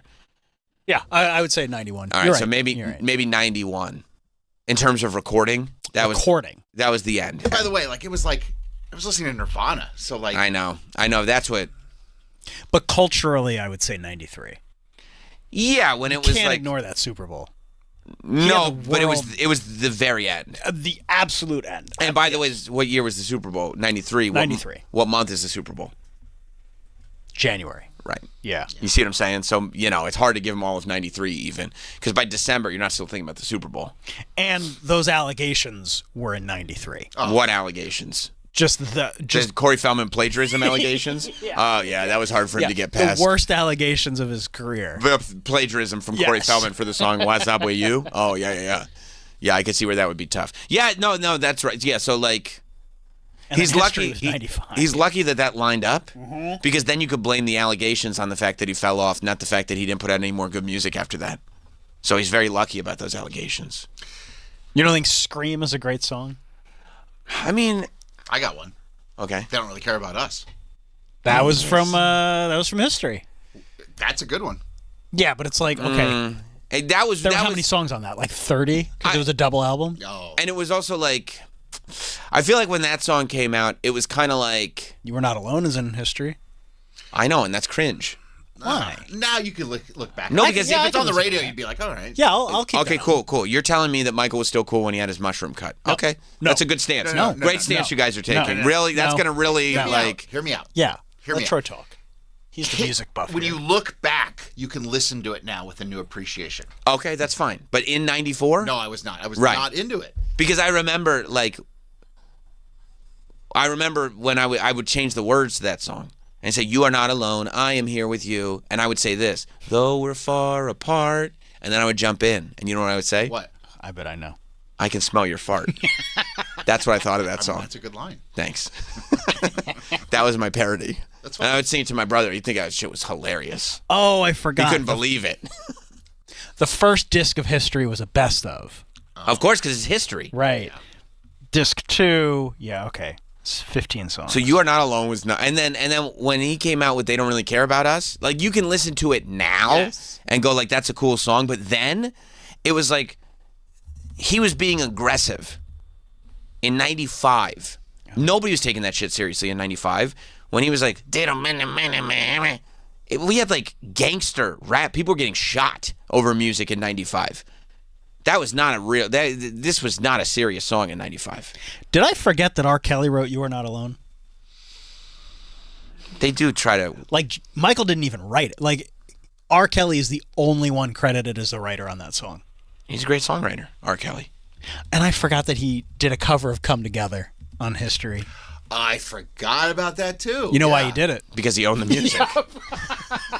It's his song to do. This ain't gonna cost me a dime. Guess who I'm paying? Me. I spent all that money paying R. Kelly. Yeah, I'll go ahead and receive the royalties on this. Thank you very much. Oh, Yeah. Stranger in Moscow. That was a horrible song. Horrible song. It's horrible. This was not. Oh, right. And then he had Too Bad. Yeah, 95 was not good. No. Yeah. 95 was bad. And, like, you could go back now and appreciate some of the songs and everything, but it's still, like, in 95, they stunk. Yep. People were like, you could not walk around. Especially the words people would use to describe each other in 95. That's what you would be described as if you said you like Michael Jackson in 95. I remember buying that album, though. History? Yeah. Well, guess what I would have said? Don't. You know what? Don't guess. Can't say it anymore. Yeah, because it's not. Now we're getting into the MTV's going to pretend that they didn't platform all this, and now MTV's going to be a part of trashing it and making fun of it and ruining people's lives. Kurt Loder had a lot of breaking news. Oh, yeah. What's on 25 Lame? 25 Lame. You want me to just show you? MTV, yes, you could just spin that sumbitch this way. MTV pretended this wasn't. Oh, this is great. MTV pretended we didn't do this. Okay, they did this. We didn't. Meanwhile, MTV's the one that played the shit out of it. MTV's the one that, like, invented the music video. MTV did all of this. And then when it's time to, like, piss on you, they're like, us first. I mean, you're kidding me. Spin Doctors, Two Princes in 93 is on 25 Lame. You know what? You know what I would say if I was a Spin Doctors? Well, maybe if you would play the fucking video less, everybody wouldn't be sick of it. I'm still sick of that song. I am too. I can't get through that song. No. Hammer, Too Legit to Quit. That shouldn't be on there. Oh, come on. See, this list doesn't age well. No, it doesn't. Wilson Phillips, Hold On. Great song. By 1999 standards, yes, that sucks because in 1999 we were lighting festivals on fire. That's right. There was a lot of male angst. It was white male angst. Yeah. And we were lighting things on fire, and anything that had any feelings other than rage, we didn't want to hear about it. We didn't want to know, like, hey, just hold on for one more day. No. You know how every rocker has a soft side? Not in 99. Oh. You put a ballad out on your album, forget about it. You're a pussy. It's LeBron when he left Cleveland. It's we're smashing these albums and we're lighting your festival on fire. And we did it. I mean, Red Hot Chili Peppers tried to slow it down and said, everybody hold up their candles. And they were like, we're using these candles to light this festival on fire. Burn this motherfucker down. Right. Chumbawamba, I mean, yeah, that's fine. That's pretty lame. At least they got on the list. That's right. Well, they were too lame for our list. Billy Squier, Rock Me Tonight, that is a notoriously horrible video. Yeah. That's very lame. I'll agree with that one. This, again, aged so poorly. Four Non Blondes, What's Up? There was a period of time where people acted like Four Non Blondes sucked. Yeah. Because in 99, one-hit wonders, it was looked at as you one-hit wonder, you're a failure, and you suck. That's what it was looked at like. Yeah. Now, it's like it's one more hit than you have, bitch. Yeah. You know what I mean? I don't remember that video being bad. I mean, maybe it got overplayed. It got overplayed, and people thought the song was lame. It's not. I mean, look how it aged. Exactly, like a fine wine. Paula Abdul, Rush Rush. It's okay. Rush Rush is probably Paula Abdul's worst. Yeah, I don't even know if I know this. Right. Yeah, I would have said that song they did with Roger Rabbit. Or didn't they have... No, The Cat. The Cat. That's what it was. Opposites Attract. Right? That video was kind of lame. But it was technologically advanced, you know? That cat's a cartoon. Paula Abdul is a real person. How'd they get in the same room? Number 15 should be number 1. Well, Warrant Heaven is 16, which, okay, that's fine. Although Warrant would probably be like, fuck you. In the 80s, you guys said that was cool. No, but then, yeah, everybody hated Warrant in the 90s because remember, what's-his-face from Beavis and Butthead always wore the Warrant shirt. Stewart loved Warrant. And what was Stewart? Well, big dork. That's right. Oh, okay. Yeah, oh, no. Yeah. I thought you were trying to entrap me. No, they were a joke. Yeah. No, you're right. But they were, I mean, in the 80s, people liked them. I know. They even liked them up to Cherry Pie. They were probably sitting there going like, what the hell happened? What happened? You guys just turned on us. And now it's cool to hate us? Hate. Crash Test Dummies. Yeah, the fact that it's 15, that should be number 1. Yeah. I love this Aqua Barbie girl. That literally is from 1997. 2 years ago. Like a year and a half, probably. But they're like, no, all that pop bullshit. And it's like, you play pop bullshit. Except, you know, it was Jon Stewart and Janine Garofalo. Journey, Separate Ways. That's going to rub people the wrong way. Winger. Oh, wait, did Stewart wear a winger Stewart wore a shirt? winger shirt. I'm sorry. But it's the same shit. Yeah, he wore a winger shirt, but it's the same. It's the same shit. Come on, Wham! Wake Me Up Before You Go Go. That's become a classic. You know why it was on the list in '99? Of course I do. Yeah. I don't even have to say. No, I know exactly why it was on the list in '99, and it really it made a lot of people. I'm going to tell you this: the fact that that is on the list and was mocked the way it was, it made life for a lot of kids a lot more difficult for years. Mm-hmm. Okay, maybe you had to wait to like. Yes. Yeah. Mm-hmm. Okay, now it's the top 10. Debbie Gibson, Electric Youth.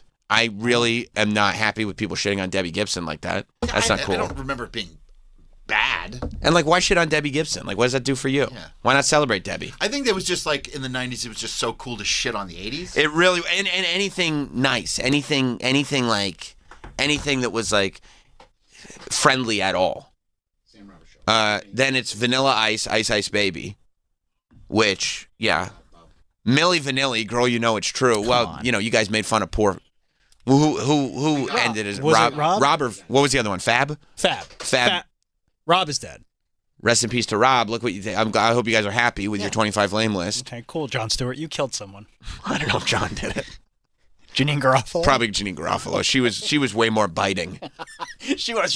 John was smarter. John had Janine was biting. John had a bit of a wit, but Janine was really. I mean, she could cut you to shreds. Gerardo, Rico Suave. Sure. That was lame. That was pretty bad. I don't know. You like Gerardo, Rico Suave? I kind of like that song. Really? Rico. Yeah. I remember the first time I saw the Rico Suave video, it was probably like, it was definitely not 91. It was probably like 95. 96 when it was very out of style. Yeah. And it was like late at night or something on MTV, and I went, what the fuck is this? Rico. But you're a little older than me. Yeah. So you lived this. Oh, yeah. Yeah. You're like, that's what cool is. I don't know. Again, this was like 93 or whatever. Like 91. Okay. I'm listening to like punk and hardcore and stuff, but I still watch MTV. And this is cool. And that guy gets chicks. Yeah. But isn't it crazy that 8 years later, people, they were like, this is cool. And then 8 years later, they were like, this fucking sucks. Yeah. It's lame, and you're lame if you like it. Hit us with a little Rico Suave. She paid for being a gigolo. He said he was a gigolo. Rico. Suave. This is the time. Rico. It's not the most complex hook. No. There's not a woman that can handle a man like me. That's why I juggle 2 or 3. I ain't wanna commit. You can omit that bit. You pop the question, that's it. Oh, wow. Did you hear that? He said, all right, you can hit pause. He said, if a woman asks, he said, if you pop the question, that's it. If a woman were to ask him, will you marry me? He'd go, no, I won't. And this is over because I don't like commitment. I like to play the field. Well, he says he juggles like 2 or 3. Oh, wow. So he wouldn't accept a proposal for marriage. No, he's like, why would I do that? You think that's come up a lot in his life? The women propose marriage to him a lot? At that time period, I would assume so. Look at him. I mean, he is a stud. And those jeans are tight. And he could dance in them. Yeah, he could. And he was Rico. Culturally, Suave. That name has never gone away. Rico Suave? You'll still use that as a reference. Sure. Yeah. That's the name I check into hotels under. Really? Mm-hmm. Yes, it is. Oh, see, I love this. Hall & Oates Man-Eater. They fucked them up good. I mean, Hall & Oates in the 90s were not cool. They're still not cool. You know what? Yeah, come on. I hate Hall & Oates. I'm with you. I'm slowly turning the corner. I know you are. You know why? Because it is adjacent to Yacht Rock. They have some Yacht Rock songs. Yeah. But you want to hate them. Great songs. But their songs are really hooky. And they get caught in your head and you're like, okay, fine. I kind of like this one a little bit. Okay, fine. See, this is fucked up. Los Del Rio Macarena. Like 2.5... Again, to your point. 2.5 years ago, they were like, this is the song. Everybody should listen to it, and it rules. There was never a bigger song. And then a couple of years, they're like, this fucking sucks, you idiot. It's just because it got played out. They played it out! I know. It's their fault. It's terrible. MTV was a bad guy. Nelson After the Rain. Yeah. I don't think I know that song. I don't know. It sounds The lame. Nelson brothers. They were the two twins with the long blonde hair. Right. They're just lame in general. They were, what's his name? Ricky Nelson's twin sons, yeah. Really? Yeah. Okay, here's number 3, Eddie Murphy featuring Michael Jackson, Wazawayu. I mean, that belongs there. Yes. Yeah. Chunky A, Ow. I don't know. Ow. It's from 1993. Is that song? Ow. It's like a jock jam. Is that song? Oh, is that? It could be. Oh. Could be. Let's hear it. Oh, wait, hit pause. Arsenio Hall. Must be a character Arsenio did. Chunky A. It says Chunky A in parentheses Arsenio Hall because Arsenio Hall wanted to commit to the bit, but also MTV was like, no, we're not playing this unless we get credit for putting Arsenio Hall on. Well, let's see what this is. Maybe it's not the song I was thinking of. It's from Large and in Charge. I'm guessing it's a fat character. We got problems, serious problems. That's People what's his want name? Their money back. I'm not paying anybody. That money's spent. Always a story. That's from New Edition. That's what's his face? Down and get me a Coke. What do you mean you can't sing? Oh man. George. Is that Joe You lost Piscopo? your voice. You better find That's your Joe voice. Piscopo. The other guy, Bobby Brown, was the other guy. They're gonna kill me. Why did I give up mud wrestlers? Who's gonna sing? Tell me that. Who's gonna sing? Chunky. Chunky? Chunky? Oh, man. You can't sing with food in your mouth. I bet he can. You can do it. We're depending on you.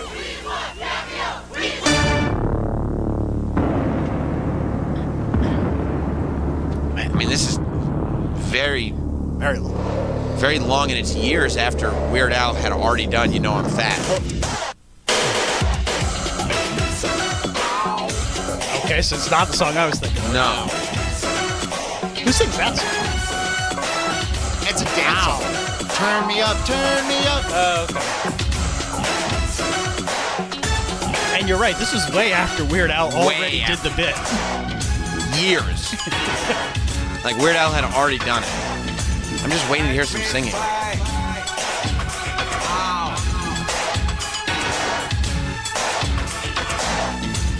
I've had many girlies in my life and time. Light, dark, short, tall, women of all kinds. A sister named Velda, a snow named Gidget. I even got busy with a cute little midget. I knew that was People didn't know that was offensive then. It wasn't. I think some of the little people thought it was. Surprise from the sky, felt a dream called you. No one's ever rocked me quite the way that you do, 'cause your love makes me say, Oh, this sucks. I don't know if I've ever heard that. Me neither. makes me say, Oh, Arsenio. it hurts so That's the hook? when you do what you do. All right, we can fade out of this. The line I wanna stay with. That's horrible. And also, like, he's committed to wearing the fat suit, but he didn't put any makeup on. It's just his regular skinny face and a fat suit. It's disgusting. Maybe that's all the budget they had. I mean, put some makeup, put a little fake chin on or something. Chunky A only gained weight in the belly and then put baggy pants on. Yes, okay. I'm not going to say that doesn't deserve to be number 2. It does deserve to be number 2. But number 1 doesn't deserve it. Don Johnson, Heartbeat. Looking for a heartbeat. I don't think I know that song. What? Again, that's the 80s. You just had to shit You on had it. to shit on it. Had to shit on it. You're right. I'd be so bummed if they did that, like... I mean, I guess it would be really funny to do it now. I guess it wouldn't affect me at all.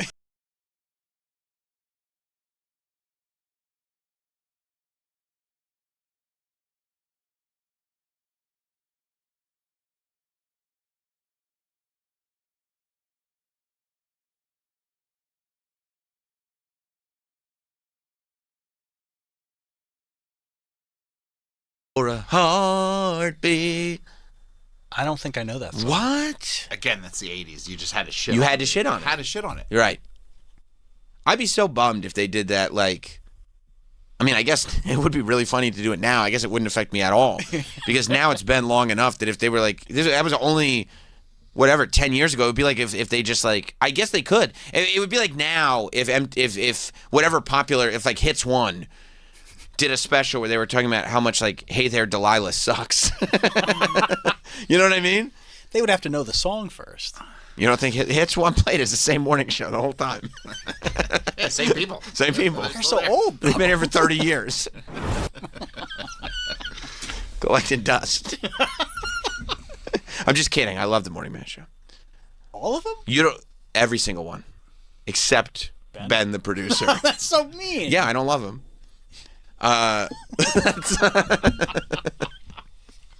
Love Ben. You don't know Don. I don't. You don't know Don Johnson.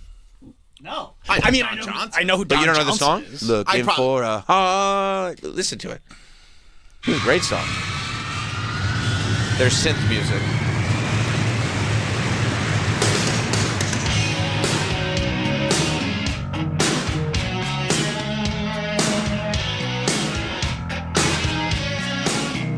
This is not lame.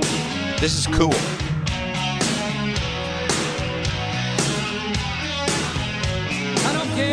Nice. He's badass, dude. I believe him. I can't believe we've gone 2 weeks and we played 2 Don Johnson videos. Don Johnson rules. This is like a big video. That's Giancarlo Esposito right there. This is a big video. I mean, there's explosions. Look at the budget. And computer graphics. There's computer graphics. Exposures. You don't know this? No. This fucking rules. And he could act too. He's a handsome guy. Yeah. I mean, they saved money having to find another actor. He's like, I'll do it. I know how to do that too. Oh, this sucks. I mean, I can see why they shit on it. Why? Well, first of all, that 80s, like that reverb on everything. They like that. It was like made you want to vomit in the late 90s. Think so? Yeah. For sure not number one, though. I think somebody at MTV had it out for Don Johnson. Yes, I think they did too. Because, I mean, Eddie Murphy and Arsenio Hall are both way worse. Yeah, some executive was like, fuck Don Johnson. Let's make this whole list just about him. They also like to tear down the sacred cows. You know what I mean? Like Is Don Johnson a sacred cow? Yes. I would say so. You yes. would? I would. I pray to the altar of Don Johnson. Wow. This and Miami Vice. And that's Dweezil Zappa, by the way, on guitar. Oh, no shit. Yeah, hell yeah it is. Has history been kind to Don Johnson? Yeah. Have we come around on him? Yeah, I mean, think about the Death Proof. Yeah. Or was that Kurt Russell? That's Kurt Russell. Death Proof was good. Yeah. What was Don Johnson? Don Johnson was in one of those. Not in a Tarantino movie, was Never? he? I think he was. Oh. All right, you can This fade this card, out. Death Proof. Death Proof rules, but that no, was it Kurt doesn't. Russell. Don Yeah, it does. Johnson. Death Proof rules. No, I still can't get into it. Well, yeah, I mean, it's not, you know. I wish I could. I try every couple years. You're a wiener. I'm not a wiener. It's And just, so it I just would doesn't get hit. where you would. Okay. I'm not a wiener. Well, it seems like You're evidence. thinking of Nash Bridges. Nash Bridges rules. Oh, he was in Django. Oh, look at that. I don't why don't we remember him keep? in Of course, why don't we keep hating on Don Johnson then? John Johnson. Well, he's. I'll shit on Don Johnson. You know why all I want. You know why he's doing it? Because he's ignorant. You are ignorant. I mean, there's like You didn't know so about many Heartbeat? great people in Django, and it's like, And he's Don one of Johnson. them. He's Is he? great in it. Who is he in Django? I don't know all the characters' names, but I remember him. I don't even know Leonardo DiCaprio's character's name. I don't know. But he has your attention. Well, first he had my curiosity from the beginning. Okay. Now he's got my attention. Don Johnson's great into Django. I don't. You need to watch these movies. That I don't say think you, like. you know what you're talking about. Oh, cool. Well, so far I've been proven right for a year. So keep saying that. Troy, would you ever say, "Oh, I don't think Sam knows what he's talking about"? Would you say that that's a wise bet to make? I say you know you're right most of the time. Thank you. I think we Once again, Sam is right. Once again, Sam is right. Once again. Oh! Sam is right. Take me to church. Ow! That's well deserved too. Look at Don Johnson. Oh, and he's a Django. plantation owner? All right, sure. And then you'll watch Django and you'll be like, oh, he was really good in this. I better not tell Sam. He's going to make me play the stinger again. I'll be honest. He was just in, look at all that makeup. I don't recognize him. It's just a fake mustache. He's a Colonel Sanders look. He looks exactly the same except he's got a mustache on. That's It's it. like Jim Downey in There Will Be Blood. Yeah, you can't tell. You can't tell. But Jim Downey also, like, oddly, he always looks like a normal guy, but he always looks completely different. Yes. Like, in every, like, thing that you know him from. I mean, look at him now and the Conan interview. It's two different people. Two different people. It's really strange. Yeah. All right. But yeah, so I don't think that was very cool what MTV did at all. You know? I wonder if Janine and Dennis Leary and... They probably regret it. Yeah. Jon Stewart probably doesn't think about it much. He's had great success. Yeah. But I don't think... He's got other things. He's got other things going on right now. Great success. By the way, we do have a connection with somebody who was a production assistant at NBC Sports at the 1993 Super Bowl. Oh. And the halftime show was by far one of the best live experiences they've ever seen. I mean, of course it was. It holds up to this day. Super Agent Tony Burton. Oh. He's a legend. Wow. See? He's got a legendary past. He was there? Oh, yeah. And now he's doing AI photos of Mr. Toots. So his life is still... Right, that's what I'm saying. Aces. Like, yeah. Aces. He's probably like, I didn't think I was going to see anything better after I saw the Michael Jackson Super Bowl halftime show. But then I started getting into Toots' material. You know? He was pissed yesterday because Toots' Day was so short. He's furious. Yeah, it was really cut short. Well, I mean, I just wanted to get it in. Well, he kind of like backhanded it into the end of the first segment. I was kind of the fun, but that was like, it was funny. You know what I mean? Sometimes Toots' Day is like 2 hours long. Right. And sometimes it has nothing to do with Toots. Mm-hmm. Like yesterday, it was just like, how's Toots? And that's the whole Toots' Day. It's kind of like, it's funny that way. It's funny. It's shorter than most segments. Get it? Yeah. All right. We've done a lot of important stuff here, so let's take a break. Kind of covered a lot of bases. Still got a couple more bases to cover. Okay? Maybe third, maybe home. We'll get to those after this. Stay right there. We'll be right back with Sam Roberts Show.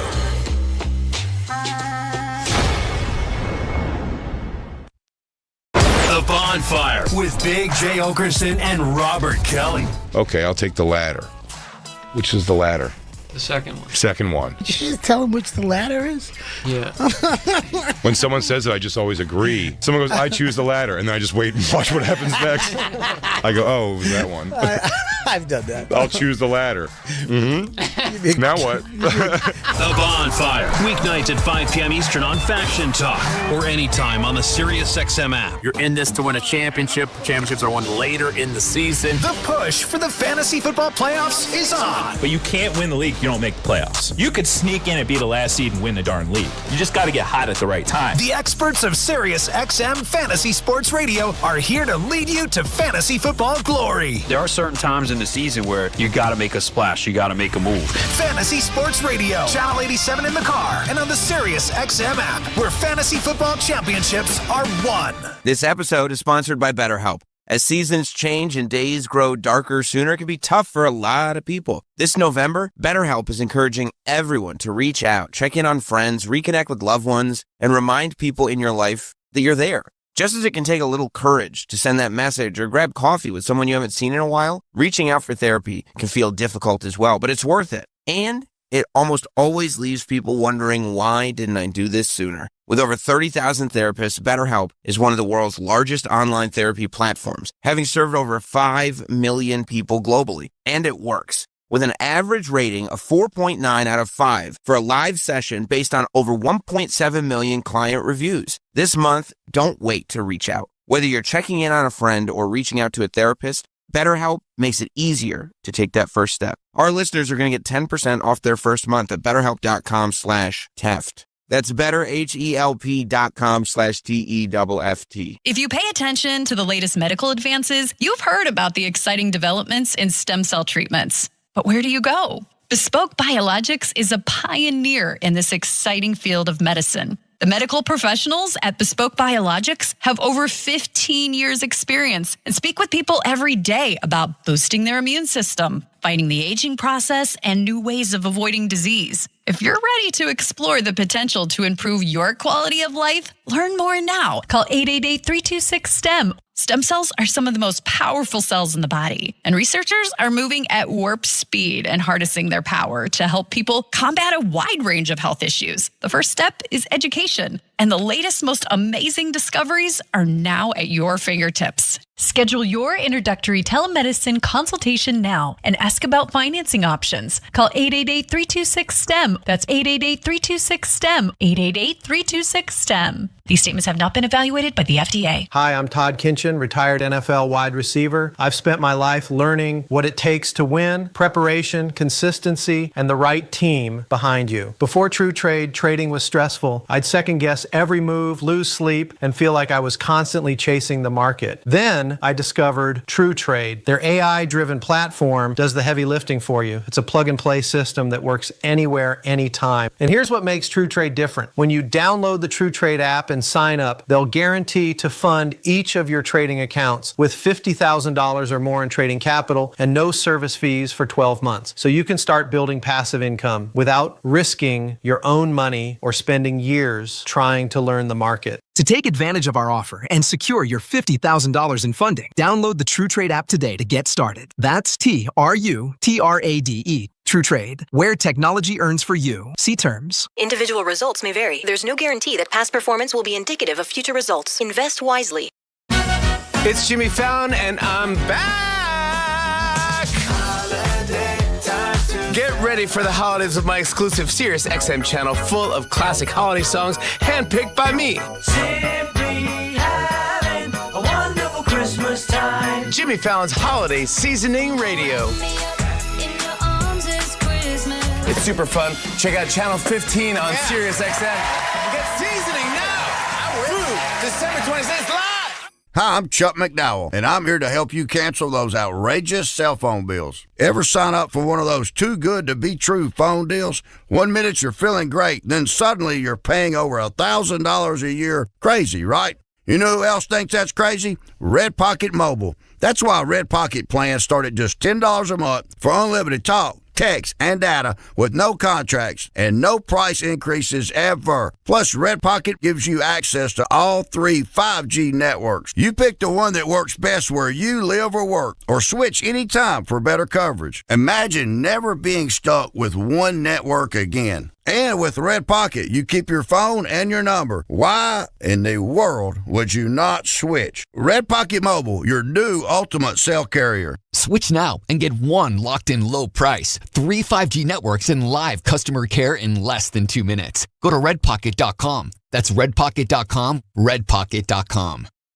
Is it just me, or has watching TV gotten way more complicated than it used to be? There are a million different services, lots of stuff you want to watch but can never find, and don't get me started on the bills. Well, thankfully there's Philo, a better way to TV. For as low as $33 a month, I get the channels I love. MTV, BET, Food Network, you name it. Plus everything that AMC Plus has to offer. And guess what? They've added access to HBO Max Basic with ads plan and Discovery Plus. So I can enjoy all the best TV with one subscription. The best part? There are no contracts, no surprise fees, and just one low price. And their DVR is awesome too. I can save everything I love on Philo for up to a year and skip the ads when I rewatch them. That's a total game changer. I signed up directly at philo.tv. That's philo.tv so I can lock in the best price around. Philo's the easiest decision I've ever made. Now the hard one is trying to decide what to binge next. Find what you love what you find. A Total Wine and More. There's so much waiting for you. Spirits and beer, thousands of wines. Walk right through the door. It's all here to explore. With guides in the know and prices so low, it just might blow your mind. You're gonna find what you love and love what you find. Drink responsibly, B21. Hi, this is professional golfer Mark O'Mara. When it came to building my personal putting green, I called Celebrity Greens, the leader in customized synthetic golf greens. Celebrity Greens designed an amazing backyard green for me and a synthetic lawn area for my dogs that looks and acts just like natural grass. You can't beat Celebrity Greens' attention to detail and exceptional customer service. Learn how to create a championship putting green in your own backyard. Call the pros at Celebrity Greens, 1-888-507-7960, or visit them online at celebritygreens.com.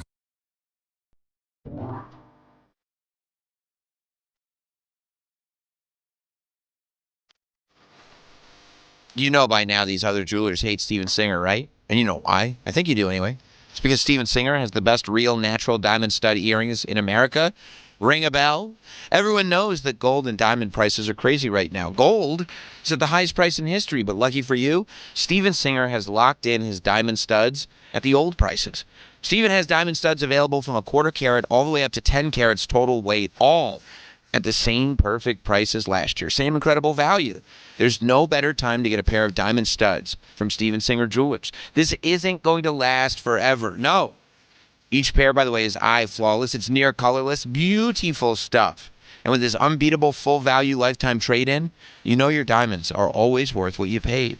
All backed by the best guarantee in the jewelry business. A full 100-day, 100% no-hassle money-back guarantee. Plus, fast and free shipping. Experience the difference at Steven Singer Jewelers. Online at IHateStevenSinger.com. That's IHateStevenSinger.com. If you're a fan of The Strange, Dark, and Mysterious delivered in story format, then you've come to the right place because that's all we do, and we upload once a week. The Mr. Ballin Podcast. Real people who come face to face with real-life monsters. All she wanted to do was communicate with the devil. When his apartment was searched, a house of horrors is revealed. Whatever they had seen was not something they were going to joke about. Bridget's prom date turned out to be Jeffrey Dahmer. The Mr. Ballin Podcast. True stories of the bizarre, chilling, and unexplained. Available on the SiriusXM app. Sunday. This is your day, so start it like you mean it. Now let's go out there and do what we're supposed to do, baby. Get locked in at 11 a.m. with Fox NFL Kickoff. I'm excited to watch this game. Then at noon, it's America's #1 pregame show as the best crew in the biz hype you up for a full day of football. Bring it. I like it. What a catch! Start the best day the best way with back-to-back pregame shows every Sunday on Fox. They're pounding on the door. They're calling on the phone. They're threatening to close your business. If debt has your business on the brink, call Ray Reynolds, the godfather of credit. For over 40 years, Ray Reynolds has helped thousands of customers get millions in cash credit. It's no wonder why they call Ray the godfather of credit. He may even be able to raise your score above 750 before the end of the year. You could even get a new personal or business credit line up to $50,000 within days. If your credit needs a rebuild, call Ray Reynolds and receive a $1,000 cash credit card at closing. Raise your credit score to 750 or more. Call Ray Reynolds at 800-938-7286. 800-938-7286. Learn about Ray's secrets to success and how he can fix and improve your credit score to 750 or more. Call the godfather of credit rebuild, Ray Reynolds, at 800-938-7286. 800-938-7286. Find what you love, love what you find. A total wine and more. There's so much waiting for you. Spirits and beer, thousands of wines. Walk right through the door. It's all here to explore. With guides in the know and prices so low, it just might blow your mind. You're gonna find what you love and love what you find. Drink responsibly, B21. If you're one of the millions of Americans behind on your taxes, if you're afraid to open your mail because IRS collection letters could be coming, listen carefully. The IRS is cracking down, taking paychecks, freezing bank accounts, revoking passports. That's a fact. But here's what most people don't know. There are official tax relief programs designed to help struggling taxpayers. Programs that could save you thousands if you qualify. No one knows these programs better than the experts at Optima Tax Relief. Optima's award-winning team will fight to protect your paycheck, your passport, and your property. Their tax attorneys and licensed tax professionals will work tirelessly to get you the best deal possible with the IRS. Every day, penalties and interest keep piling up, so don't wait. Call Optima now for a free consultation. Call 800-613-8836. 800-613-8836. 800-613-8836. Optima Tax Relief. Some restrictions apply. For complete details, please visit OptimaTaxRelief.com.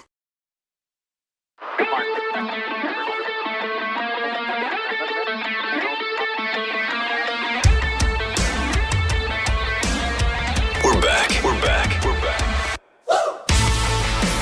The Sam Roberts Show.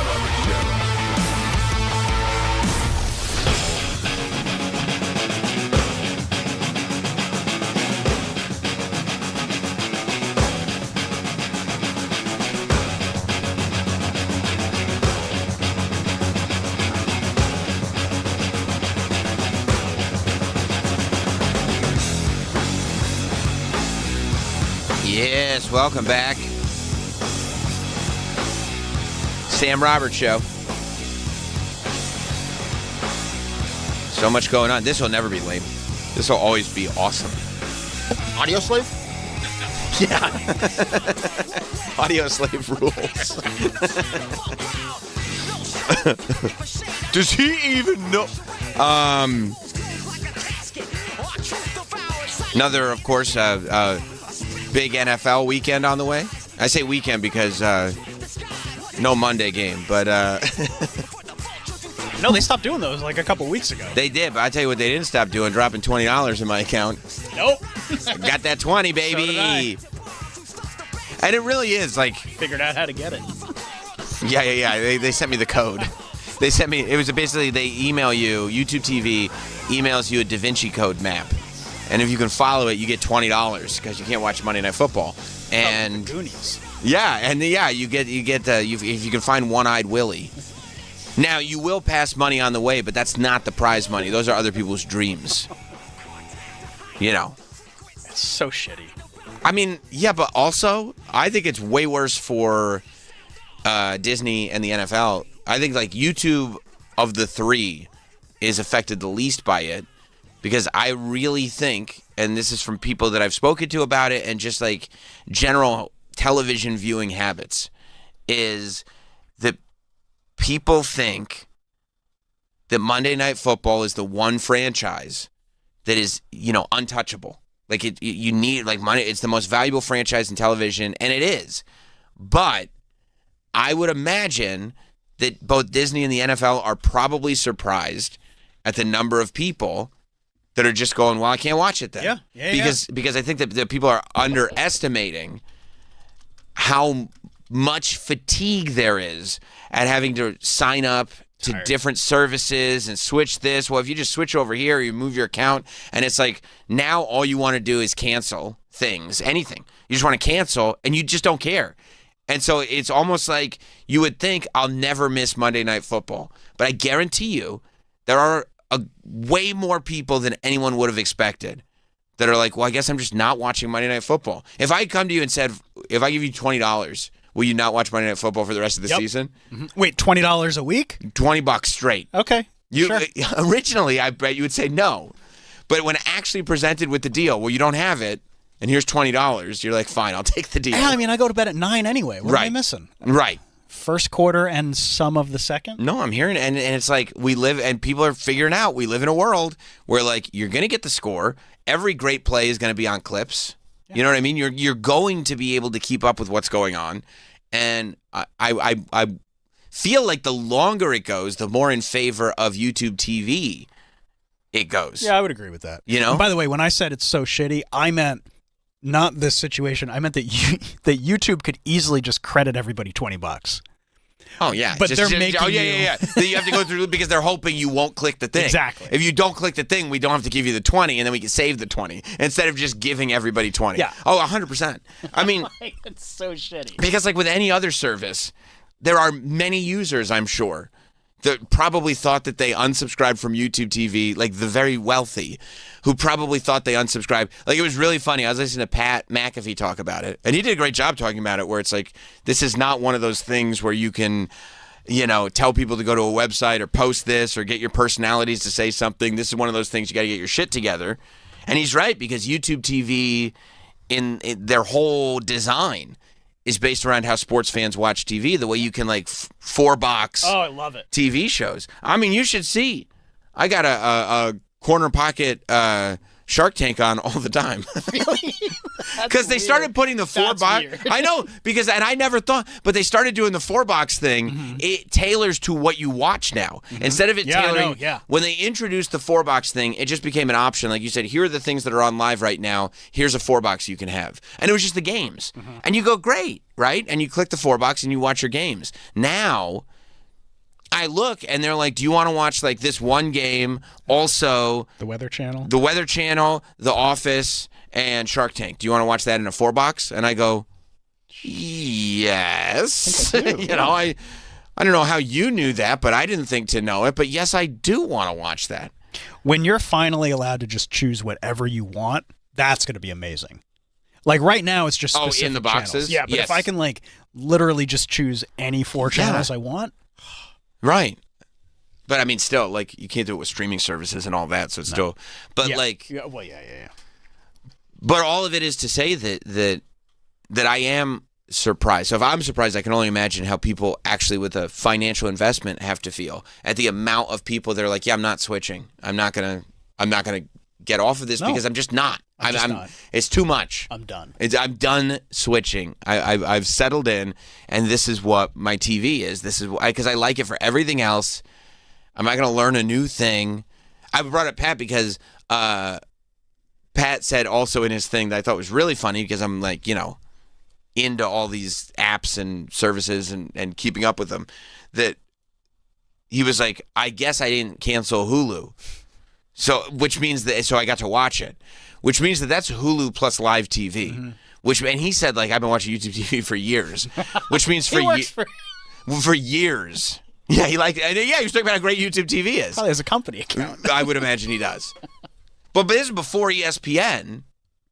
He's been paying $80 a month or $90 a month for Hulu plus live TV for like 2 years without even realizing it.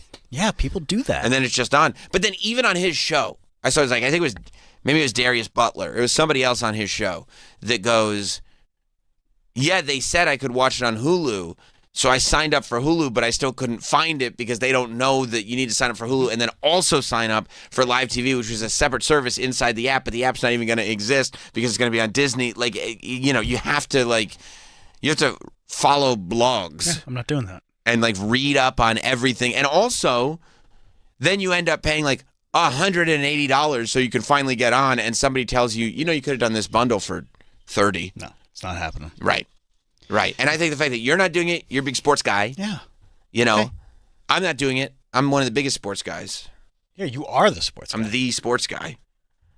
But like real people who it's like this, I've been watching this on Monday forever, are going like, yeah, I mean, if it's not on, it's not on.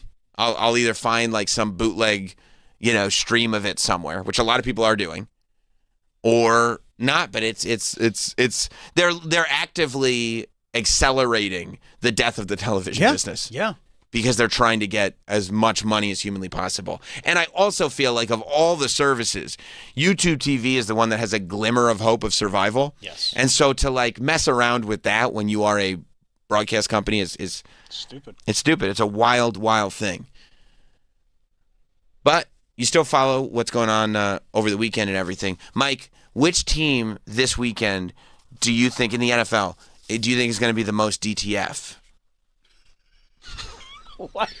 The most DTF? DTF. Which team do you...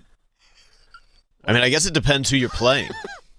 I'm just trying to talk like the experts talk. Which team's going to be DTF? I mean, probably whoever's playing the Niners because they have all the cute boys. I guess that would be the... No, I'm just saying.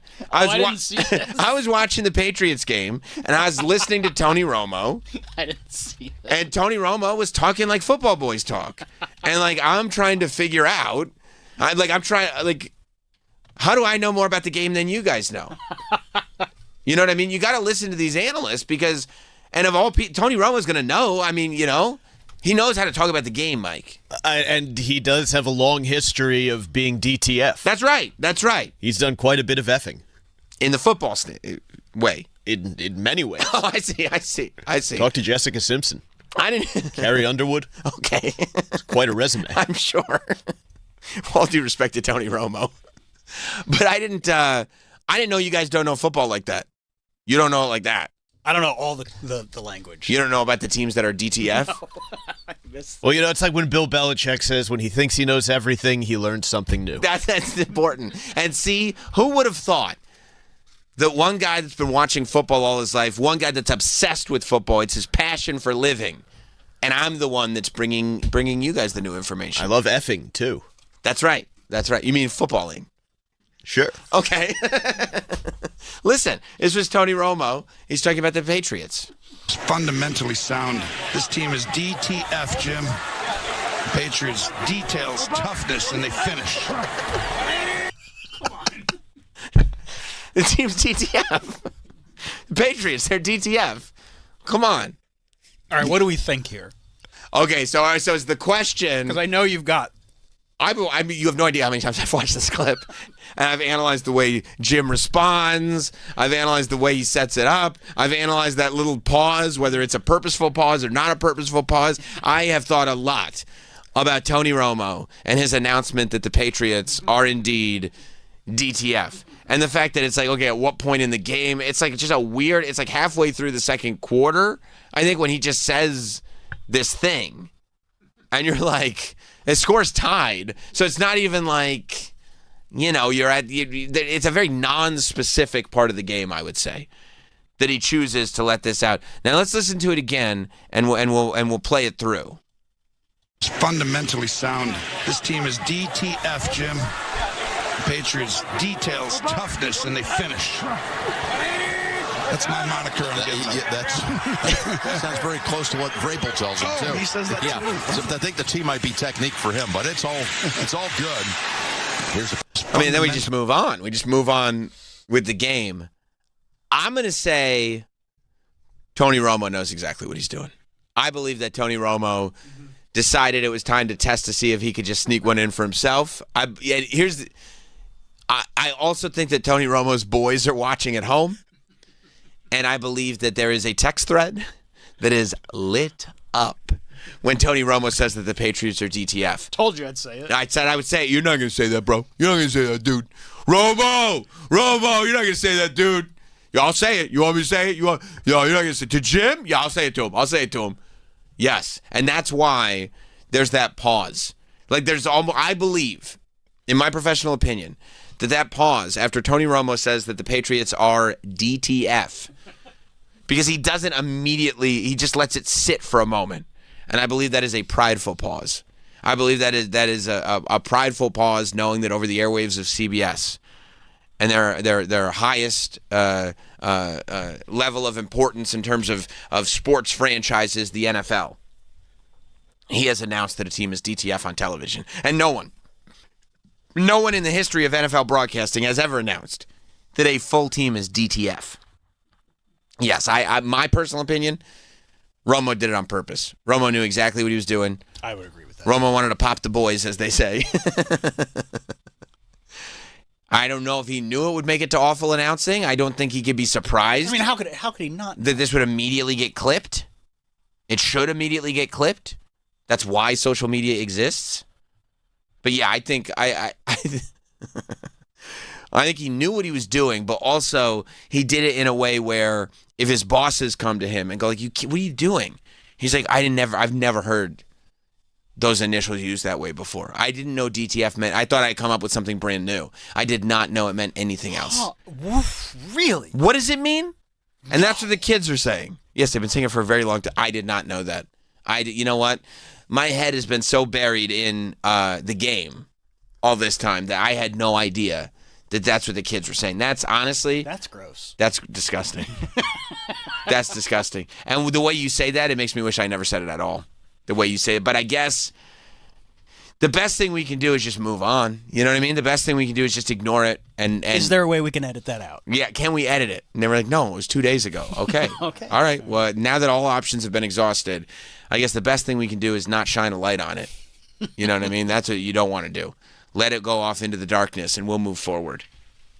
Do you want us to send takedown notices to Awful Announcing? Yeah. Maybe we can we get that scrubbed from the internet? Have we tried?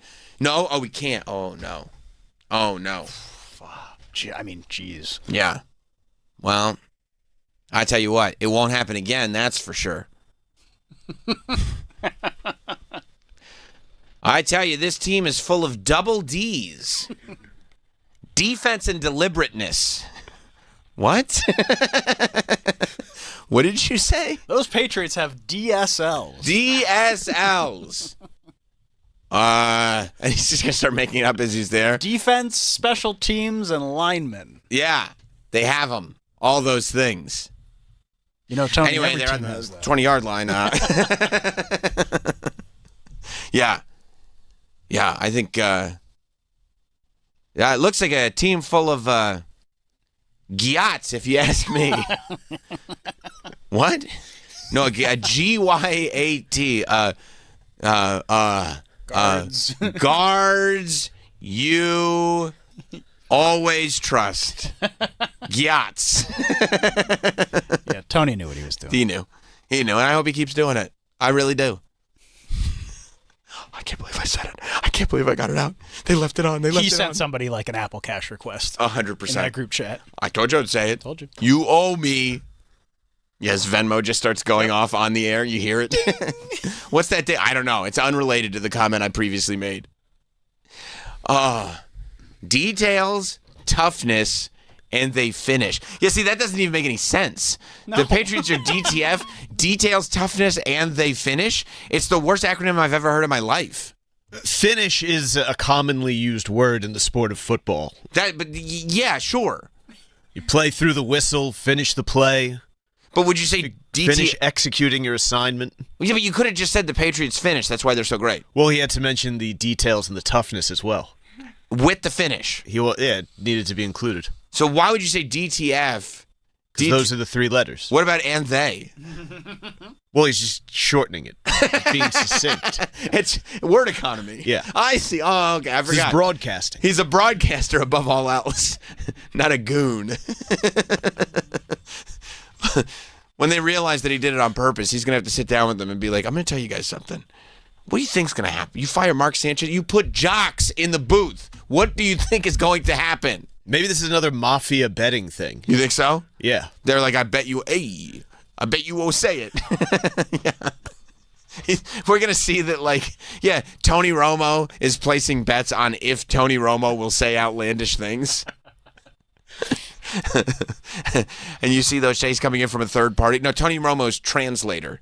He put all that money in. It wasn't Tony Romo. Yeah, I wouldn't be surprised if that was happening. Somebody placed a huge prop bet on whether or not Tony Romo would say the Patriots are DTF on a nationally broadcast game. Why do we even have that prop bet? Yeah, this shouldn't be. I don't know. Yeah, the guy who writes the prop bet is in on it now. Well, that Mike Vrabel surely has a great cock. Coaching, observational capacity. You know, like they always say in football. Couldn't you have just said C-O? No, I couldn't have, Jim. Anyway. That's gross. Yeah, it becomes an FCC. It becomes an FCC issue. I'm just trying to make some money here.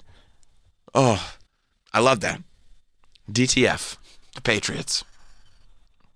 Elsewhere in sport, apparently everybody, hindsight 2020, everybody knows everything that's going to happen. I guess the Mavericks, unfortunately, fired their GM. This early in the season? Yeah, because I thought a lot of times that happens postseason. That's nuts. Right. Some trade went wrong or something. Season just started like a month ago. Yeah, exactly. How do you even know? How do you even know what's going to happen? There's a lot of basketball to be played to fire a GM now. So much. I'm sure he had a plan. And by the way, Luka Doncic? I mean, is he even like a known There's like guy? an umlaut on there. I don't know even. Yeah, Don Kicks. I'm sure that the trade was good. Anyway, they fired him. Which I'm sure was music to Mark Cuban's ears. Luka Doncic got fired. I'm sorry. Luka Doncic and the trade is responsible for the firing of Nico Harrison. Nico Harrison, the GM of the Dallas Mavericks, responsible for the Luka Doncic trade. Funny, they wouldn't even let him see his vision through. Yeah, that's weird. It was almost like it was very clear that his vision was a total and utter failure. Oh, you mean trade one of the best players generationally? Yeah, trade somebody who the whole city is counting on. Not just the team, not just the franchise, but literally, I bet there are politicians looking at the money that the city will bring in because of what Luka is capable of. And then Nico Harrison is like, but what if he wasn't here? Yeah, guys, it's just one guy. 9 months after after a trade that roiled the franchise and shocked the NBA. That's too bad. You'd think, well, I made it 9 months. There's no way they're going to fire me now. Whew. Yeah, as long as I can make it to the beginning of next season, I'll be fine. I made it through the off season and into the next season. We are good to go. He probably did think that way. Yeah. As long as I can make it through the off season, there's no way. We got the #1 pick. Right. We'll be fine. How have the Mavs been doing this season? Not good, Sam. Huh. Not. And do you think that is related to the firing? I don't think so. Okay, different issue. Different issue entirely. They're 3-8. 3-8. That means 3 wins, 8 losses. Huh. Yeah. Okay, so less than half. Yeah. That's weird. They've only played 11 games then. Yeah, it seems early to fire someone. 11 games. And they're like, that's it. That's enough. Enough. Wow. Now, go ahead. They're 3-8. Mm-hmm. Have the 3? Is that the most recent 3? No. They're not on a streak or anything like that? No. I was hoping maybe we just had to work out the kinks. No? No, in fact, they've lost, 5 of their last 6? Oh, a lot of those losses then are the most recent ones. Yeah. Okay. Yeah. What about the 1? Can we concentrate on that one maybe? Guys, what about the 1 when we beat the worst team in basketball? I mean, you got to be an idiot. What? By 6 points. Why do you this is the only way this works out. He really genuinely thought he was doing a good thing. How? Nobody else did. Not one other person.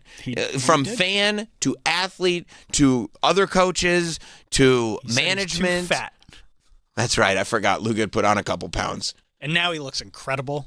He's just of course, crushing it in LA. No shit, he looks incredible now. He's got revenge body. You don't know about revenge body? Yeah, he's got his revenge body on. That's when your ex dumps you and you get into shape to really prove them wrong. That's what Luka did. Khloe Kardashian's show. Right. She had a show called Revenge Body? Yes. You see what Khloe looks like now? No. Woo! She looks like Luka. No, the show is actually from 2017. Like see? Yeah. Luka watched. Look how good Luka looks. That's crazy that's Luka. He was getting pudgy. Yeah. But you know what? But they think about what's in Dallas. Barbecue. They have Dallas barbecue there? Lots of them. Every corner. That's cool. Yeah. Is that the ribs?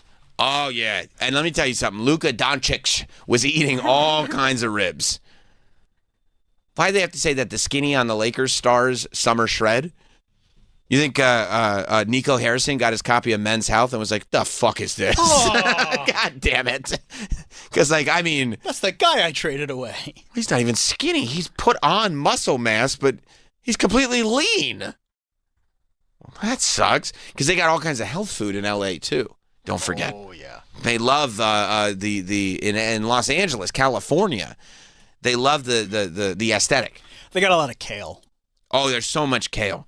Danielle would. I mean, you'd feast in Los Angeles. I know. Cost her a pretty penny. Oh, it's very expensive, but Luka's got the cash. Yeah. Luka's good. Luka can do it. Luka. Unfortunately, Danielle's not a professional basketball player. No.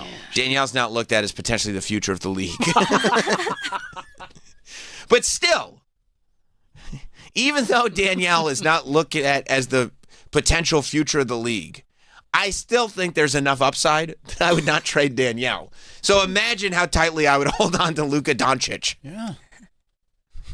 Hey. What's done is done. That's what he said. You think somebody slammed this Men's Health cover on Nico Harrison's desk? The fuck? Good, hey, good job. They probably just delivered a pallet of them and left them in his office and walked out.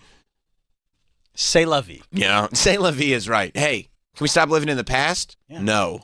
No, we can't. We keep losing. Mark Cuban was very upset about it, but Mark Cuban is now only has a minority share, I believe, in the Mavericks, so he has no control. He had no say over it. Over what happened.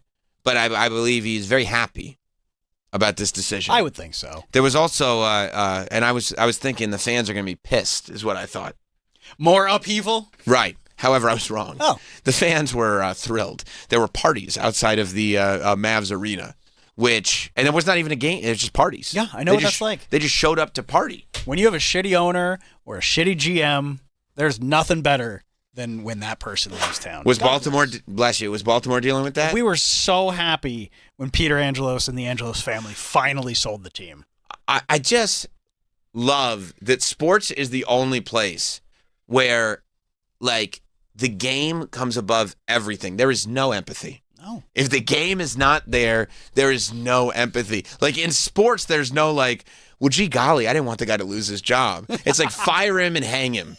I didn't want him to become unemployed. No, I want him unemployed and broke. I want him destitute. Like, let's throw a party that he's gone. There are videos on Twitter of the Dallas fans showing up outside the arena and going like, no, we're just here to party because that idiot is fired. Also, it's got to suck for Nico to be reading all these tweets from early yesterday saying like, the Dallas Mavericks plan to fire Nico at a 10 a.m. meeting, and it wasn't 10 a.m. yet. Like, it's 8 o'clock in the morning. And they're like, hey, Nico, we need you in for a meeting at 10. What's it about? Nothing, man. Nothing, bro. It's just our regular 10 o'clock meeting. Yeah. Okay. We got them all the time. Yo, we're starting 10 o'clock meetings today. Also bring a box. What should be in the box? Right now? Nothing. Right now, nothing. Yeah. Right. Why is security with us in this meeting? We just want you to come to the meeting, and we'll have a lawyer there. What? My lawyer? Nope. We'll do a team lawyer on this one, I think. Mavs fans have started a party outside the AAC just hours after Nico Harrison's termination. Cake, a coffin, party hats, noisemakers, and balloons. I mean, it sounds like a righteous party. Look at this.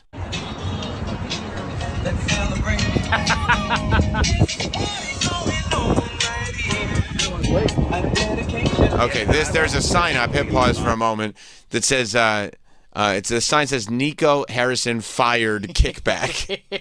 And they just want, now this is not during game hours. This is just people who decided to set up shop outside of the building Nico Harrison worked in up until that very morning and throw a party because he doesn't work there anymore.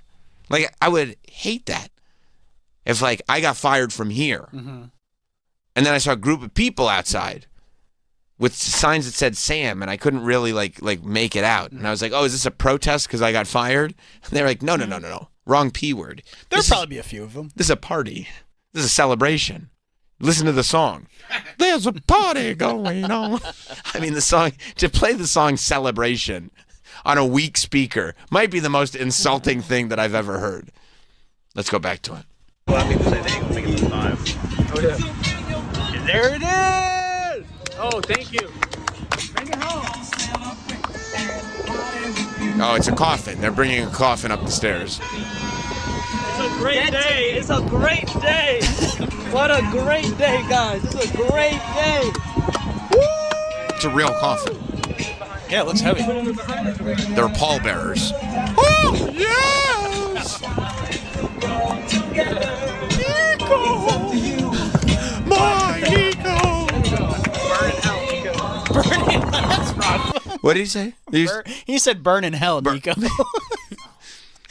You're bringing Nico Harrison, the former G. Now, did he die or get fired? No, he just got fired. And they wanted to see what I mean? See what I mean? If you're not winning the games, they'd prefer that you burn in hell, in eternal damnation, an eternity that's rough of torture hellfire and brimstone Burn in hell. for the general manager of the team that's making poor decisions based on the sports games. I love it. I love that level of passion. I wish we could have that level of passion about everything. Like if the mid-season finale of Breaking Bad doesn't quite land, you can't say, I hope Vince Gilligan burns in hell. Burn in hell, Vince Gilligan. You know what I mean? You can't pull up a coffin and say, get in this coffin so we can... People wanted David Chase's head. I guess so. At that finale. I guess they did. I hope he burns in hell and dies. I mean, that's literally They were so pissed. Remember in The King of Comedy when the late night show host is just in a phone booth trying to make a phone call, and the lady goes, "Oh, will you say hello to my sister?" "No, I can't." "Cancer! You should get cancer." Yeah, that's true. I guess they might have parked outside of HBO HQ and said, "I hope he burns in hell." People were mad. They were furious. I thought their TVs went off. I did. Yeah, I didn't know what to think. No.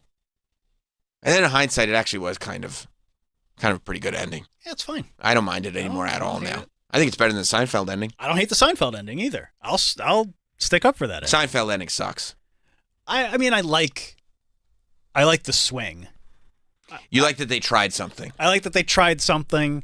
I like the symbolism between the final scene and the first scene of the entire show. Was the first scene in the diner? One of the first conversations George and Jerry have is about the button and how the button on his shirt is in no man's land, and they have that conversation. But now they're in jail. In the jail cell, and Jerry says, like, haven't we already talked about this? And George says, like, have we? And to me, it's kind of showing that, like, a show about nothing, they have discussed everything. But wouldn't it be better if they just did that, like, just in the diner or something, where you realize it's, like, nothing? I appreciate the swing. Okay. I like the fact that they all got in trouble for doing nothing, which is what the show is about. Right.